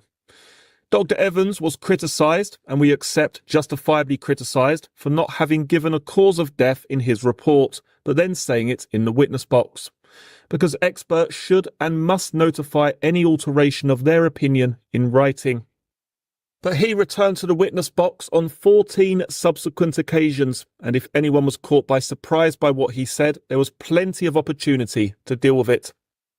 But if you think, ladies and gentlemen, that the way Dr. Evans failed to give advance notice of his opinion in the report has, or even may have had, or caused any unfairness to Lucy Letby, then we encourage you to disregard what he said in this case.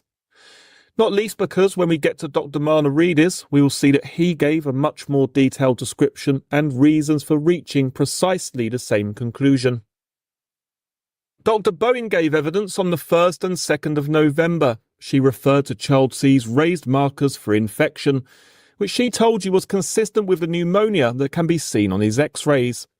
But she reminded you that putting the radiological evidence into context, into the clinical context, child C had been taken off CPAP and put onto Optiflow well before the time that he collapsed. And if you want an easy ready reckoner, I think we've already shown you one actually. This is a different one, I think.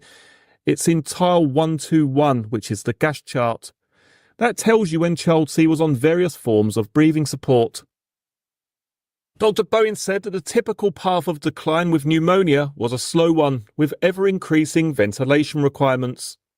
As for the build-up of gas on the 12th of June 2015, in other words the day before, and you'll remember she was and other witnesses were asked about this because Lucy Letby was not there on that occasion. Or at least there's no record of her being there, I should say, in the light of some of the other evidence you've heard in this case. Dr. Bowen said that the records were very unclear as to 1, whether child C's stomach was being aspirated at that point, and 2, whether the nasogastric tube had actually been left on free drainage. Dr. Bowen thought if that hadn't been left on free drainage, then the CPAP that child C was receiving at that stage the previous day could account for the gas. The other thing that Dr. Bowen pointed out, something I think I've already mentioned, was that Dr. Ogden had said about hearing normal bowel sounds on the morning of the 13th, and that in effect excluded the possibility of there being a bowel obstruction. Dr. Marnarides made a substantial contribution to the evidence in this case. He said there was nothing abnormal about child C's bowel. He said child C did not have a volvulus. The fact that at the post-mortem meconium was seen proves that there was no volvulus. Following a meeting with the clinicians, including experts from the defence, Dr. Marnarides concluded that child C died with pneumonia rather than from pneumonia, because there was nothing to suggest there was any cellular response to a systemic infection. So putting that into language I can understand, what he was saying was that if a particular infection in a location spreads, then you get a cellular response in other parts of the body, which is identifiable at a post-mortem, and that was absent.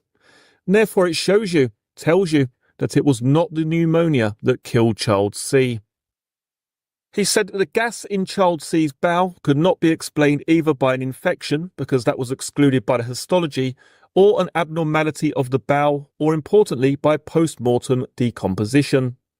He, quote, confidently excluded, those were his words, post-mortem decomposition. And therefore Dr. Marnarides concluded that air must have been injected into the nasogastric tube, causing a splinting of the diaphragm, which in a baby with pneumonia was enough to compromise his breathing and kill him. When it was suggested to Dr. Marnarides that an explanation for the air in child C's bowel was the fact that he was on CPAP, and I've already told you he'd not been on CPAP for hours before this, What Dr. Marnaridis said was this: I have never in the past 10 years that I've been doing this type of examination come across even a suggestion that CPAP belly would result to the deterioration of a baby, let alone this gastric distension that would be associated with a baby's death. He continued, I could not see that if this was a likely mechanism, this would not have been reported in any pathology paper or review or post-mortem examination or congress that I have been to or a case that I have discussed. That is why I regard the proposed mechanism as unlikely. And that line of questioning on behalf of Lucy Letby, we suggest overlooked a number of important facts. First, Child C came off CPAP at 11 o'clock that morning. In other words, a full 12 hours plus before he collapsed. In the interim, he survived without any intrusive breathing support, being cuddled by his parents. Second, he did so well that when the kangaroo care ended, he was put onto Optiflow at 1300 hours, which, as you know, is a much less invasive form of breathing support. Thirdly, and finally, his nasogastric tube. This is the point I made to you before about Sophie Ellis. His nasogastric tube had been aspirated shortly before his collapse, and yet no air was obtained. Dr. Marnaridis referred to massive gastric dilation and ballooning of the stomach. They're his words, not mine. He excluded NEC on pathological grounds.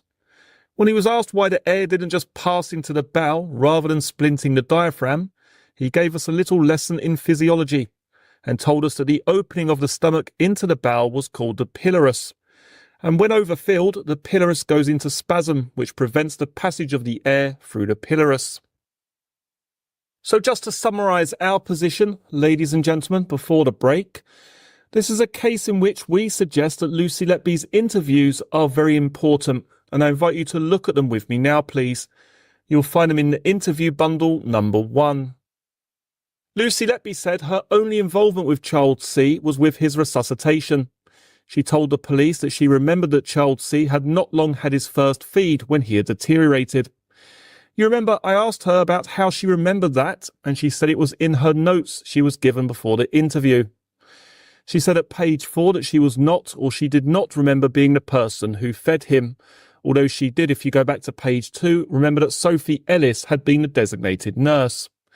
She claimed at page 3 that she was not the person who discovered Child C collapsing. Well, you know what the evidence is on that. Interestingly, at page 5, almost exactly halfway down the page, she said that the rough notes of a resuscitation would be transposed into the medical notes and then disposed of. In that context, you might just want to write Child M. Lucy Letby confirmed at page 8 that she had had contact in the family room with the Child C family when Child C was dying. In the second interview at page 11, she would not accept Sophie Ellis' account of having gone in when Child C collapsed and seeing Lucy Letby standing over Child C. This is an interesting interview, this one. Page 12. When asked why she would have been in there, she said that perhaps she was checking the resus trolley or getting drugs for her baby or using the computer. Well, we know from the neonatal review that isn't the explanation. At least getting drugs for her baby isn't the explanation. Query, why would you want to use a computer in a darkened room when there's other computers in the light? And why would you be checking the resus trolley? Page 12. Of the remark attributed to her by Sophie Ellis, quote, he's just dropped his heart rate or SATs, she said, quote, she must have said that because that was what she had seen on the monitor.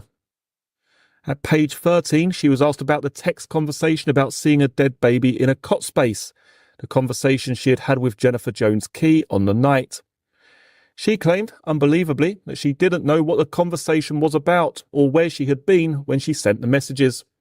We say that is incredible. It is not believable, the idea that she didn't know what that was about. When the police suggested it, though, she admitted of the possibility, to use her word, that it was a reference to Child A. She also said that she was frustrated as this emerged. She was frustrated when she was texting Jennifer Jones-Key and was looking for a more compassionate response. That's why we suggest she was angry when she murdered Child C. Of the text, being in free is eating me up, that's the one at TAR 149, it's page 15 of the interview. She accepted that she was frustrated that she was not in nursery 1. Page 16, she said the fact that she was texting up to 6 minutes before the collapse did not give her any thoughts. And then 16 to 17, she accepted that she was in nursery 1 at the time of the collapse, that she was the only staff member there at the time, and she was feeling frustrated and upset. In the final interview on the 10th of November 2020, she was asked about the blood that I reminded you was seen by Dr. Catherine Davis. It's page 18. She denied that she had inflicted any trauma. At pages 19 to 20, she said that she did not remember getting involved with the Child C family after Child C's death, when she had her own baby to look after in nursery 3 and when Nurse B was telling her to care for her own patient, pages 19 to 20. I don't remember it. Shades of what was to come with Child D. With regard to Facebook searches, pages 20 to 21, she said she wasn't sure why she had done it. So, ladies and gentlemen, what does that all give us? What does it all give you? It gives you a case of a baby who did not have an abdominal issue that could have caused his sudden collapse and death. That's Dr. Manarides and the paediatricians. It gives you a collapse and death that is inconsistent with any naturally occurring issue. That's all the medical evidence. It gives you Lucy Letby alone in the nursery when Child C collapsed, having just been texting her friend about how angry and frustrated she was. That's her own words in interview. It gives you Lucy Letby making references in her text to a child who, for reasons we have already explained, she had murdered a few days earlier. Lucy Letby started the interview process by lying about where she was and lying about her reasons for being in nursery 1. Child C had massive gastric dilation and ballooning of the stomach, which he had not had when he was fed by Sophie Ellis. In the absence of natural causes, it's obvious what happened, isn't it? Even if you don't take into account any of the other cases. When you put Child C's case alongside the others, it's as plain as the nose on your face that Lucy Letby must have injected air down the nasogastric tube into Child C's stomach. It was, after all, one of her favourite ways of killing and trying to kill the children in this case. When you add to that the fact that Child C's vocal cords were swollen and that his designated nurse was absent from the room at the time, we say you have a constellation of coincidences which together and in combination with other children's collapses and deaths can make you sure that Child C did not die from natural causes, and it was Lucy Letby that had murdered him. Right, there we go. Okay, let's just jump back in here very briefly. Let's pull this up a second. Okay, so now we've got the Child C interviews here. I've been following the chat as we've been going along. Let's just catch up here, just make sure there's nothing that I've missed. I don't think there is. Nima, hopefully I'm pronouncing that correctly. And many thanks for the €5 donation. Greatly appreciated.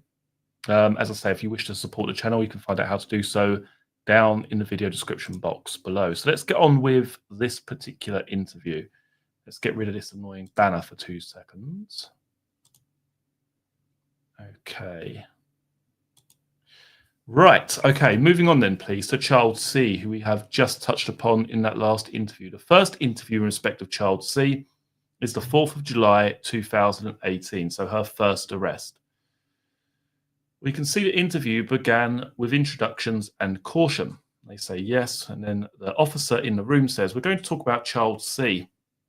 At 15:31 hours on the 10th of June, 2015, Child C was born to the parents of Child C at 800 grams, and Child C was transferred to the neonatal unit, or the neonatal ward.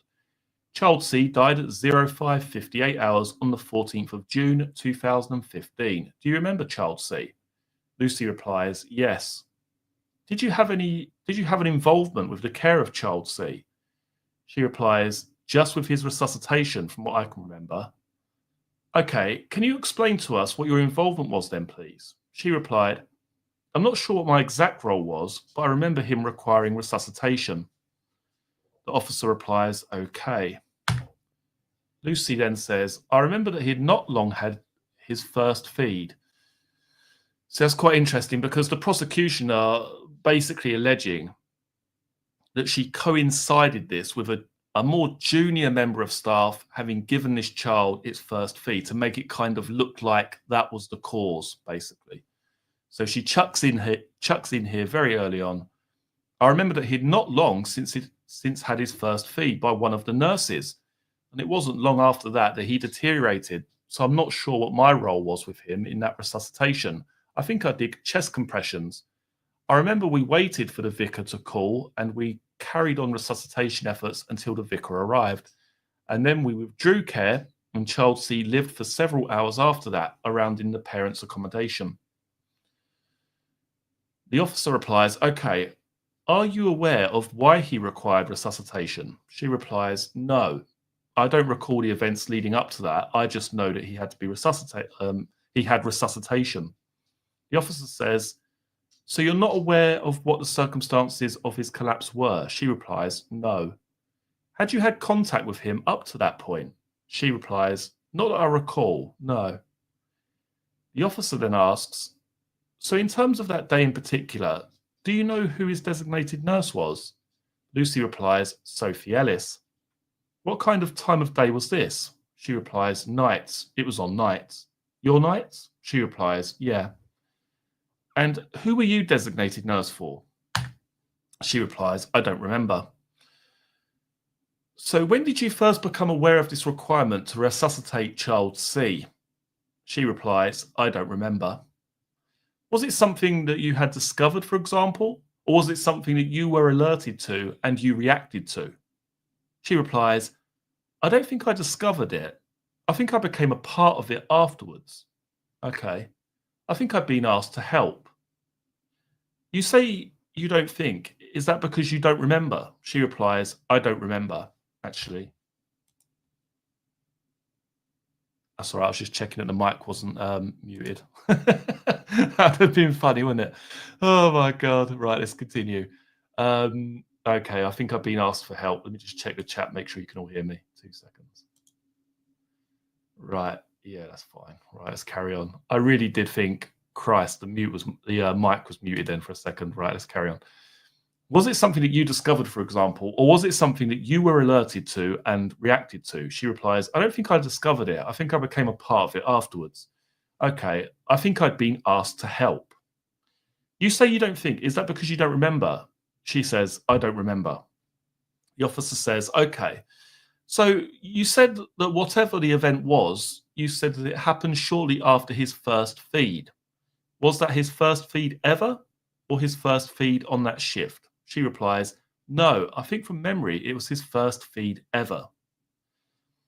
The officer then says, okay, so tell me about what happens with a baby's first feed. She replies, so the doctors will tell you that they're happy for a baby to commence feeds, and they will be fed via the nasogastric tube. The officer says, can you remember the feeding method specifically with regards to child C? She replies, I don't know what he was fed. I believe it was nasogastric, but we wouldn't feed him any other way. The officer says, right, okay, but do you remember that specifically when you were in the resus with him?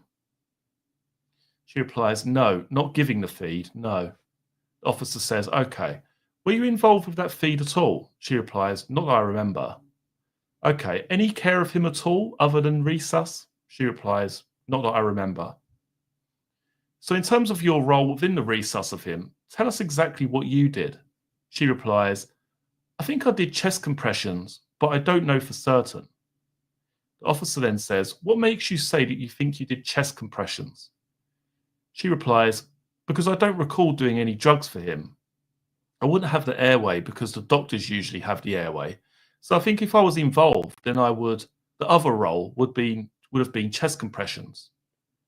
How do you remember that you took part in his resuscitation? She replies, because I can remember the family and the staff being there around child C. God, it's awful, isn't it? The officer then says, okay, so tell us about that then.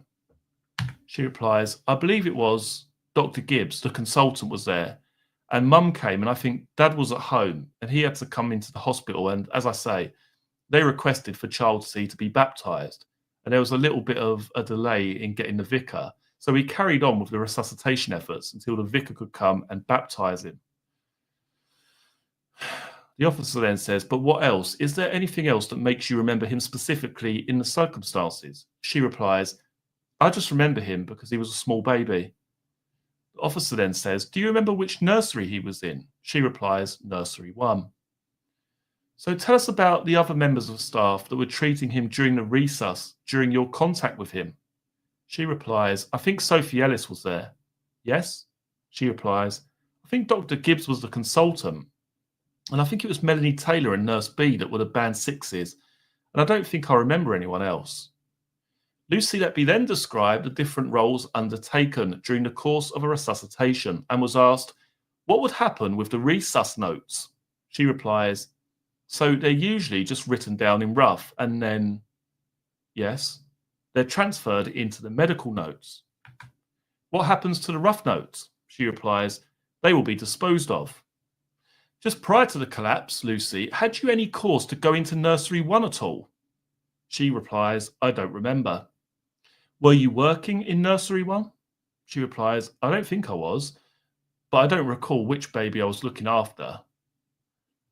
The officer then says, okay, and you don't remember the process of how you ended up in nursery 1 with the resus? She replies, no. The officer then says, you've then said that child C, you understood after the first feed, had suffered a deterioration. Do you remember what that deterioration was? She replies, I think he dropped his oxygen levels. The officer says, right, okay, so you think or you know that he dropped his respiratory, I think, she said. Is that from memory? She replies, yes. How would you become aware of that then, Lucy? She replies, either somebody alerted me or his monitor would alarm. The officer then says, right, do you remember somebody alerting you about that? She says, I don't remember. Lucy Letby then explained that during resuscitation there had been a delay while the vicar attended to baptise child C. The officer in the room then says, right, you mean you mentioned about the parents being there? Were they there when you first arrived or did they come? She says, no, I think Mum came after and then Dad was a little while after that. The officer replies, okay. Lucy then says, because I think Mum was a resident upstairs on the ward. So she came quite quickly, but I think Dad was at home. And you don't remember if anyone else was giving resuscitation to him? She replies, not that I remember, no. And it says, Lucy Letby was asked about the decision to cease resuscitation. The officer says, right, and who makes the final decision? She replies, the consultant. And that was Dr. Gibbs, was it? She replies, yes. Okay, you say that then you withdrew care for child C. Sorry, you say that then you withdrew care and child C was with his parents for several hours. Did you have, apart from the resus, did you have any interaction with them following that? Again, talking about the parents here. She replies, yes, I think I checked a dose of morphine because he was having morphine around the parents' accommodation. So the care essentially carries on, does it? She replies, he wasn't receiving active treatment. He was just having morphine for pain relief. Yes. He wasn't having any other, respiratory support or anything like that. Okay. But he was having the morphine. And what was your knowledge of child C's clinical position, obviously prior to the deterioration? She replies, I don't really recall. Okay. Just a couple of questions. Did you have cause to alter or deal with child C's equipment that was attached to him at all? She replies, no. Or handle child C in any way? Did you have a need to handle him? She replies, I don't recall handling child C. I would have done to assist with the resuscitation. I don't recall handling him beforehand. When you came on duty, Lucy, you have told us that Sophie was a designated nurse for child C. Do you recall who you were working with on that day? She replies, no. Do you know if you were asked to look after any baby whilst a nurse was on her break at all, in particular child C? She replies, not that I recall. Do you remember whereabouts in nursery 1? What the hell does that say? Do you remember whereabouts in nursery 1 child C was? Do you remember the whereabouts of child C? I guess that's supposed to say, do you remember the whereabouts of child C in nursery 1? She replies, yes. Then Lucy Letby was able to mark on a plan where child C had been situated. In relation to child C's parents, did you have any contact with them at all? I know they were there when child C collapsed. I know they were there. I know they were there when child C collapsed. Any sort of contact with them at all? She replied, obviously, I know I went to child C when he was around in the family room with mum and dad. So there she is, isn't she? Admitting that she did go into the family room whilst that child was deteriorating, I guess you could say. The officer then says, right, okay, so I would have had some interaction with them then. Any prior to the collapse? She replies, not that I remember. Okay, again, I know it's a difficult time for you, Lucy, but how did you deal with that? How did you feel after looking after child C? I found child C's quite hard because of the fact that he did live for several hours afterwards, which I hadn't seen before. A baby sort of gasping in the a baby sort of gasping in the parents' room like that, and then Sophie was particularly upset. I think it had been her first death as well, and she was quite upset about it. The officer then says, and following child C's death, were you involved with moving any of the equipment from him at all? She replies, not that I remember. Was there any particular task that you were involved with after child C's death? She replies, as I say, I think I checked some morphine, but I don't recall any other role. Okay, you talked about the memory box previously on the babies. Were you involved with that at all? She replies, I don't remember. I think I may have done hand and footprints, but I can't remember specifically. Would there be a reason why you've done that? You weren't the designated nurse, were you, for child C? She replies, no, I don't know whether I helped Sophie with them. The officer says, okay. She then says, I can't remember for definite. I have a vague recollection of doing them whilst he was sat with mum and dad, but I can't remember for certain. What about giving child C a bath? Did you do anything like that? She replies, I don't remember. No? Were you involved at all with the post-mortem arrangements for child C? She replies, no. And I take it you didn't have any contact with the family afterwards following that? She replies, no. What about a debrief? Were you involved in a debrief? Do you recall a debrief for child C? She replies, I don't recall a debrief, no. Again, we talked about how you were dealing with these situations. Do you remember specifically with child C how I don't know whether you spoke to any of your friends or family to try and ease your mind? She replies, I know Sophie and I had quite a long conversation. Sophie and I were both living in the same area at the time in nursing accommodation. And we had quite a lengthy conversation about it. And the girls that were on shift that night, we spoke about it. I don't recall who else I told specifically. The officer then says, okay, is there anything else you can help us with regarding to child C? She says, no, I don't think so.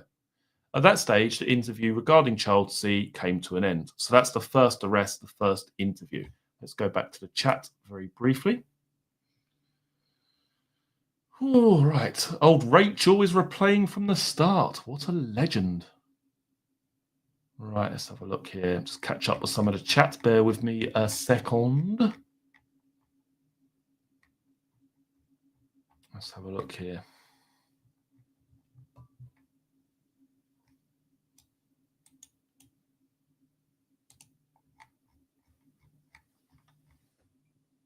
Bloody hell, that green tea went fast, I tell you. Jesus. Thank you, James. Much appreciated. And thank you for tuning in. And obviously, thank you so much for sticking around whilst I played the video, because I know it was nearly 40 minutes long. I know it's quite a long-winded thing, but it's always best to, try and at least get some kind of background or hear some kind of background before reading these police interviews, And, I'm not specifically choosing the prosecution closing speech, but it's the only thing that I've got on video that would provide people with a decent understanding of the case against her in relation to the case of child C, if that makes sense. Right, let's continue on. Let's look at the second arrest then, shall we? And the second lot of interviews. So moving on, please, to the next interview, the second interview. Lucy, I now want to talk to you about child C. Are you okay to carry on? She says, yes. Then the officers interviewing summarised the previous interview concerning child C. And Lucy Letby was asked, okay, Nurse Sophie Ellis has been spoken to. This is quite interesting, isn't it? Okay, Nurse Sophie Ellis has been spoken to, Lucy. She was out of the room at the nurse's station when child C's alarm sounded. She says that you had your own designated baby who was in nursery 3. Do you agree with that? She replies, no, as I've said before, I don't remember who I was looking after on that shift. I would have to look and check. The officer then says, she goes on to say that when she went into nursery 1 in response to the alarm, she says that you were standing next to child C's cot as she entered. Do you agree with that? She replies, I don't remember specifically when I entered the room or why I entered the room. The officer then says, Nurse Sophie Ellis says that you said, quote, he's just dropped his his heart rate in saturations, or something similar. Do you recall saying that to Sophie Ellis? She replies, no. You were placed into nursery 3 during this shift and had your own designated baby to look after. Do you agree with this? She replies, not from memory. I'd have to check. If that's documented as being right, then yes. It would have. I don't remember. Okay, Lucy, have you got any explanation as to why you were already in nursery 1 when child C's alarms were sounding? She replies, I don't recall from memory. I may have been in there. See, this is the whole point regarding the New Yorker article. In the New Yorker article, they basically say categorically that Lucy Letby was called into the room, right? This is why you can't take anything like that seriously, because if they're willing to report stuff that's completely factually incorrect, what hope or what hope do you have? But even Lucy Letby isn't sure. She's not sure at this point. She says, I don't recall from memory. I may have been in there doing the checks that we do in the ITU room. I may have been getting a drug out of the cupboard. Might have been using the computer. I might have heard his alarms. I don't recall. So there's nothing categorical, is there, about Lucy Letby not being in that room? You've got one individual who says, the alarms went off, I went in there, and Lucy was standing over the cot. Lucy was standing over the incubator. Lucy, in her own interview here, isn't particularly sure. The officer then says, okay, what checks are they, Lucy? She replies, they're the resus trolley. That's in the room, and the ITU spaces were all checked each evening. Would you do all that whilst you're caring for other babies then? She replies, yes.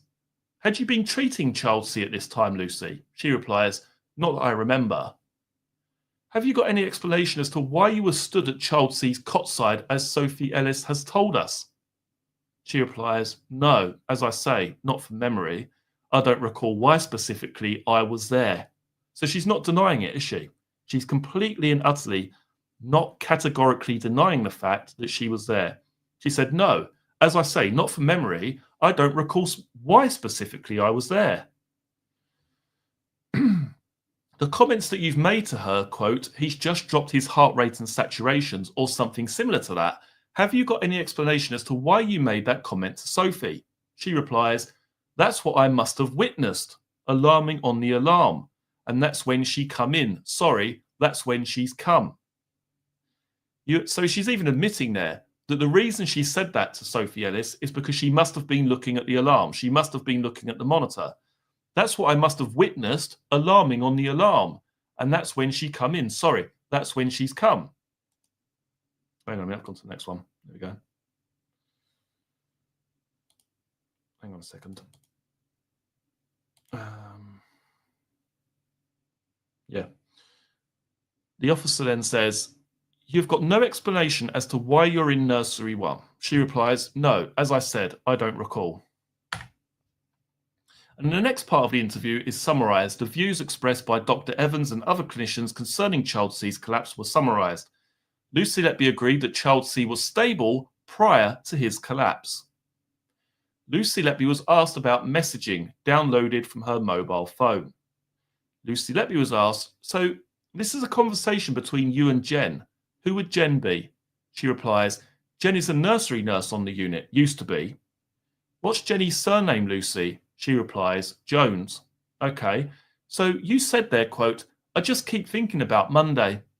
I presume there you're saying Monday, I feel I need to be in 1. I feel I need to be in 1 to overcome it. but Nurse B said no.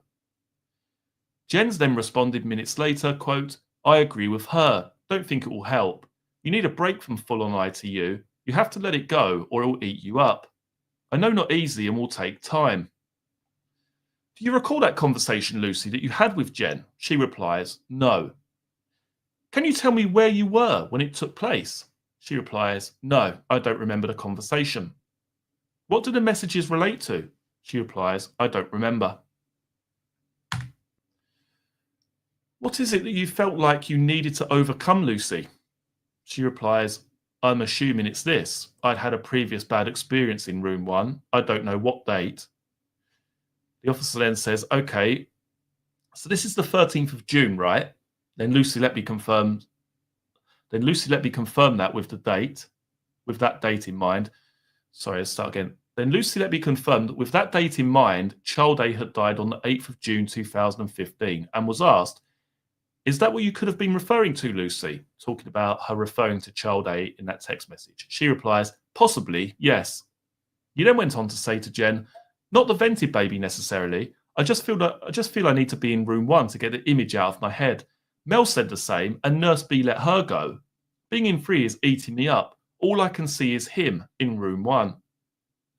You've then gone on to say, it probably sounds odd, but it's how I feel. Jen replied, well, it's up to you, but I don't think it's going to help. It sounds very odd, and I would be the complete opposite. I can understand Nurse B. She's trying to look after you all. Lucy Letby was then asked, describe the image that you're referring to there, Lucy. She replies, I think it's the image of child A. The officer then says, okay, what do you mean by eating you up? She replies, it's very difficult. Whenever you see a dead baby, it's very hard to get that image out of your head. And explain to me why being in nursery 1 is going to help you deal with that image. She replies, because I would see different babies in there. It would be a different scenario to the scenario that I had that time when he died. How do you know it's going to be a different scenario? She replies, well, if it's a different baby, it's different staff. It's a different night. You then went on to say, quote, well, that's how I feel. When I've experienced it at women's, I've needed to go straight back and have a sick baby. Otherwise, the image of the one you lost never goes. Why send Mel if she's trying to look after us? She was in bits over it. Don't expect people to understand, but I know how I feel and how I've dealt with it before.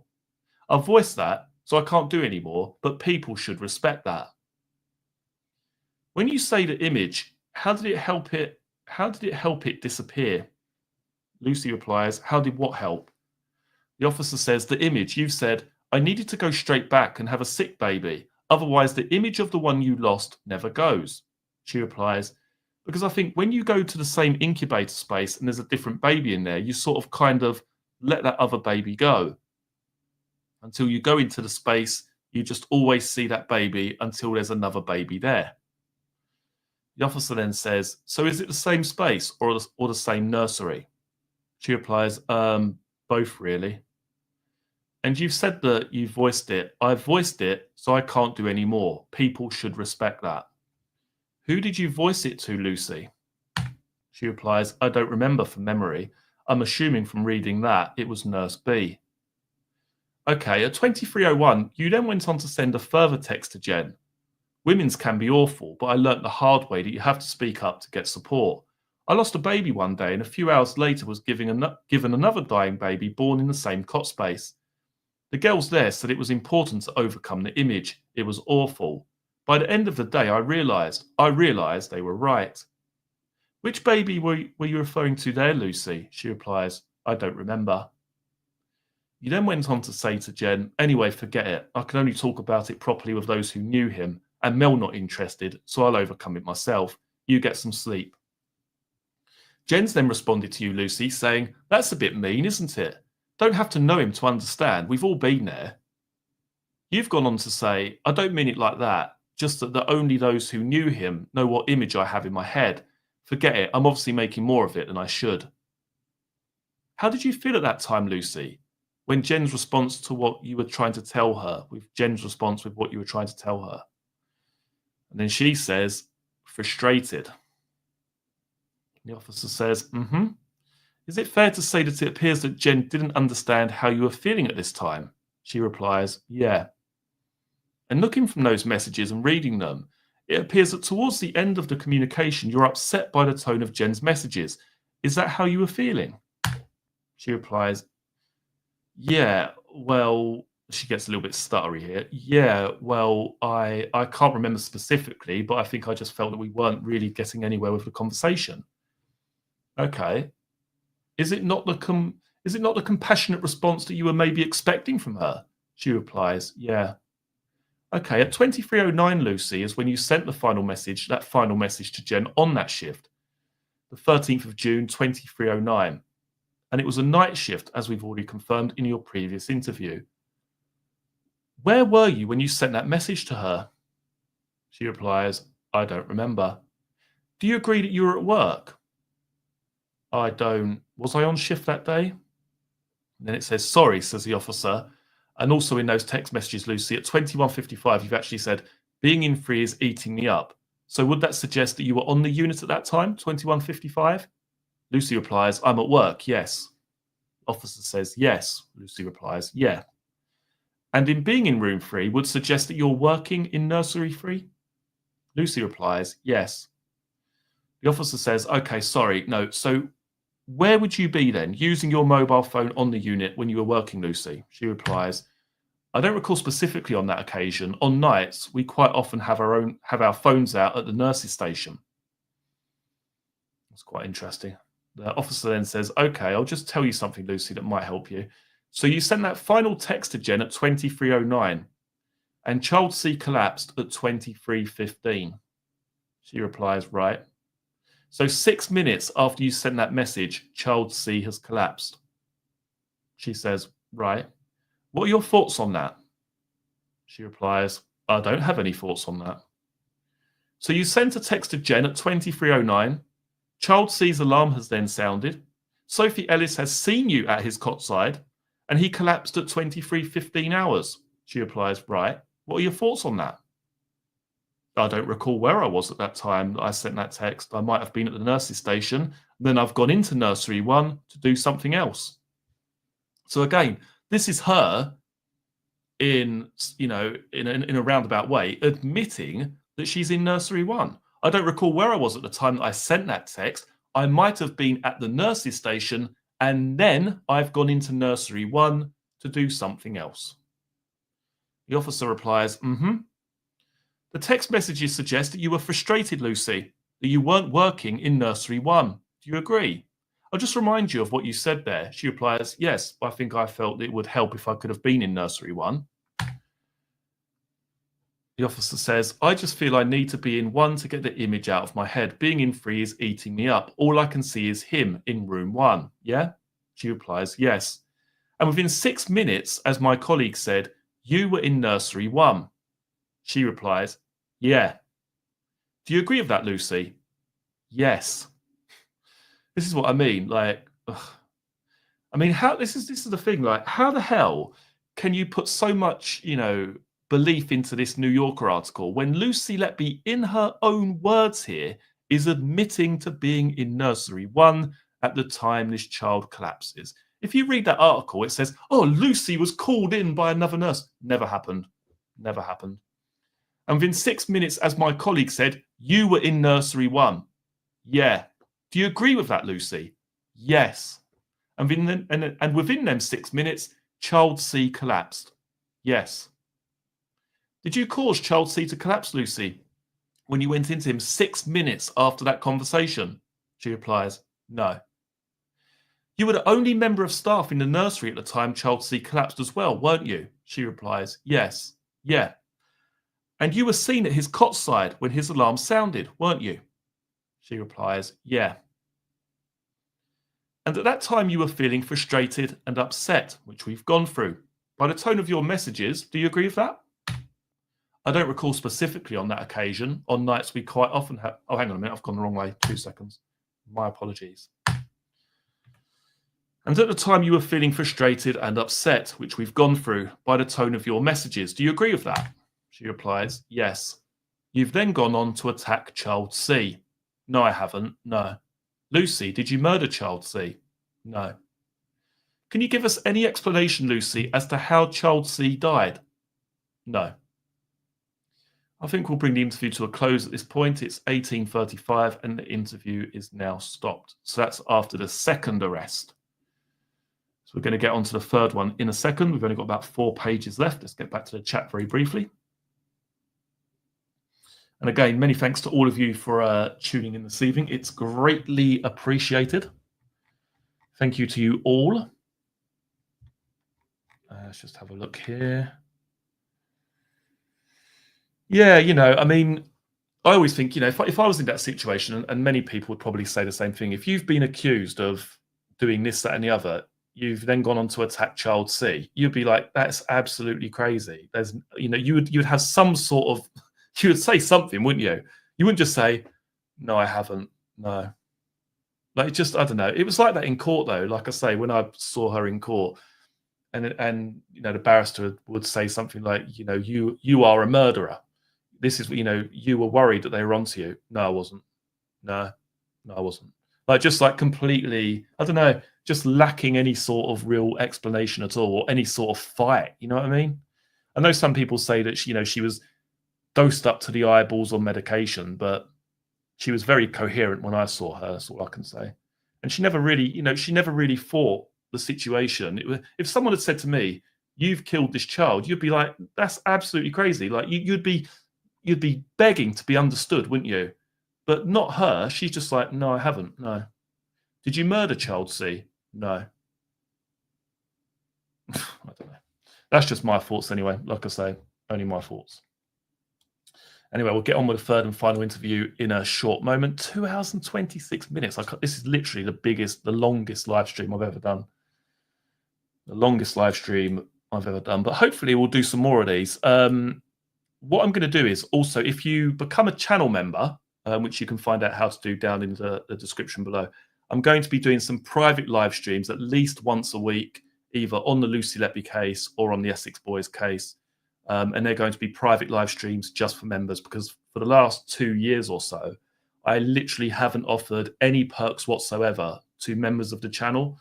So in a way to sort of give back to people who do become members, there will be private live streams at least once a week from next week onwards. So just to let you know. And if you wish to become a member, you can do that down in the video description box below. Right then, let's get on with these final 4 pages. 2.5 hours. I can't believe we've made it this far. I cannot believe we've made it this far. Right, let's have a look. Right, okay. The officer, if we can move on to the third occasion, please, upon which Lucy Letby was interviewed about child C. We can see the date, the 10th of November 2020, the names of those present. This section of the interview begins, "Okay, Lucy, we're going to move on to child C." The officers summarised previous interviews regarding child C. Lucy Letby was asked, "Is there anything you want to add regarding child C before we move on, Lucy?" She replies, "No." Okay, Dr. Catherine Davis states that she tried to intubate child C on 3 occasions, which were unsuccessful.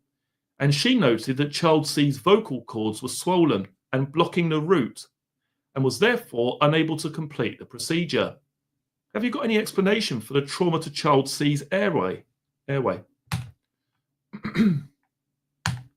She replies, "No." So this is, again, before we go further forward, this was a common occurrence for many of these children, or not many, but quite a number of these children were found to have swollen vocal cords.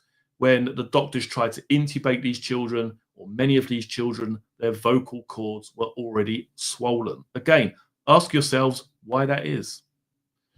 So let's read that part again. And again, we're talking about her final interview here. Okay, Dr. Catherine Davis states that she tried to intubate child C on 3 occasions, which were unsuccessful. And she noted that child C's vocal cords were swollen and blocking the route, and was therefore unable to complete the procedure. Have you got any explanation for the trauma to child C's airway? She replies, "No." Did you cause that injury, Lucy? No. The next question. The father of child C, he states that whilst child C was dying in one of the nurseries, the nurses said to him words similar to, You have said your goodbyes now. Do you want to put him in here? Referring to a basket. He described how the comment shook him and upset his wife. As child C hadn't died yet. Do you remember making that comment, Lucy? She says, no. Was it myself that said it? So if it wasn't you, do you remember who it might have been? She replies, no, I don't recall that conversation. Do you want to put him in here? Referring to a basket. She replies, it was a basket that they go in, that they go and take round into the family room so they can have time with the baby. But we weren't taking child C away or anything in the basket. The parents obviously found the comment very upsetting at that time. She replies, yeah, that's very sad. You don't recall saying it? She replies, no. Nurse B, she said she was the nurse in charge at the time child C passed away. And she gave the aftercare duties with the parents to Melanie Taylor. Do you know Melanie Taylor? She replies, yes. She said she tried to send you back to JE. So this is a talk about Nurse B being the nurse in charge, or the shift leader, whatever you want to call it. And on a couple of occasions, at least two, Nurse B said to Lucy Letby, leave the family alone, leave the family room, leave the family alone. You need to look after your own child, JE. So that's what that's referring to there. She said she tried to send you back to JE. She replies, yes. She said she tried to send you back to JE, who you were responsible for in nursery 3. However, you kept trying to help Melanie. Is this true? Do you remember that? She replies, no, I can't remember. Why would you want to help Melanie when you had your own baby to care for, Lucy, if what Nurse B is saying is correct? She says, because as a unit, we usually pull together and try to support each other on something like that. When the nurse in charge asks you to do something, wouldn't you do it? She replies, yeah, I don't recall that I didn't.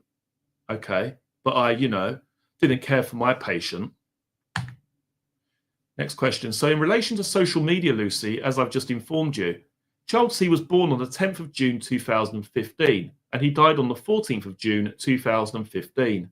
On the 14th of June at 15:52 hours, excuse me, you searched for both the father of child C and for the mother of child C. Do you remember making those searches on Facebook? She replies, no. Why would you have done these searches, Lucy? I'm not sure. Is there anything you wish to add regarding this? No. So as we said, child C was born on the 10th of June, died on the 14th, Lucy. I want to talk to you about the messages on your phone again. That's the exhibit reference for the download for the phone, JD13. She replies, yes. Excuse me. What nursery was child C in on the night of the 13th? Do you remember? She replies, nursery 1. Next question. Prior to child C collapsing at 23:15 on the 13th, you were messaging Jen on WhatsApp, which started around 21:30.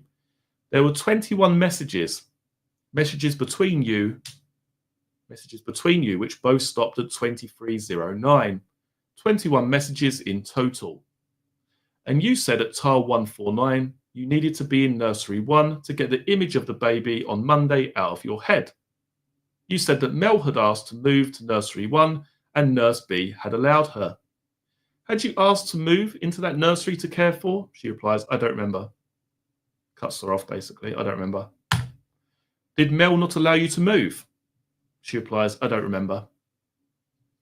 You said in one message, from when I've experienced it at Women's, I've needed to go straight back and have a sick baby. Otherwise, the image of the one you've lost never goes. I question the fact Mel would not let you into number 1. Do you remember saying that, Lucy? I question the fact Mel would not let you go into number.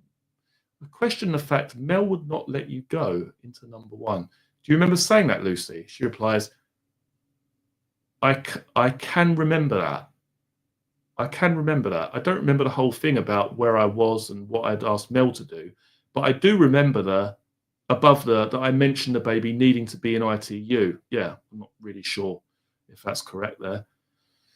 So if you wanted to get into nursery 1, how did you feel about not being allowed into nursery 1? She replies, I don't remember specifically. It's just something that when you experience being with a sick baby, me personally, to then go into another nursery and have special care babies, it makes it very hard again to go back into an ITU environment.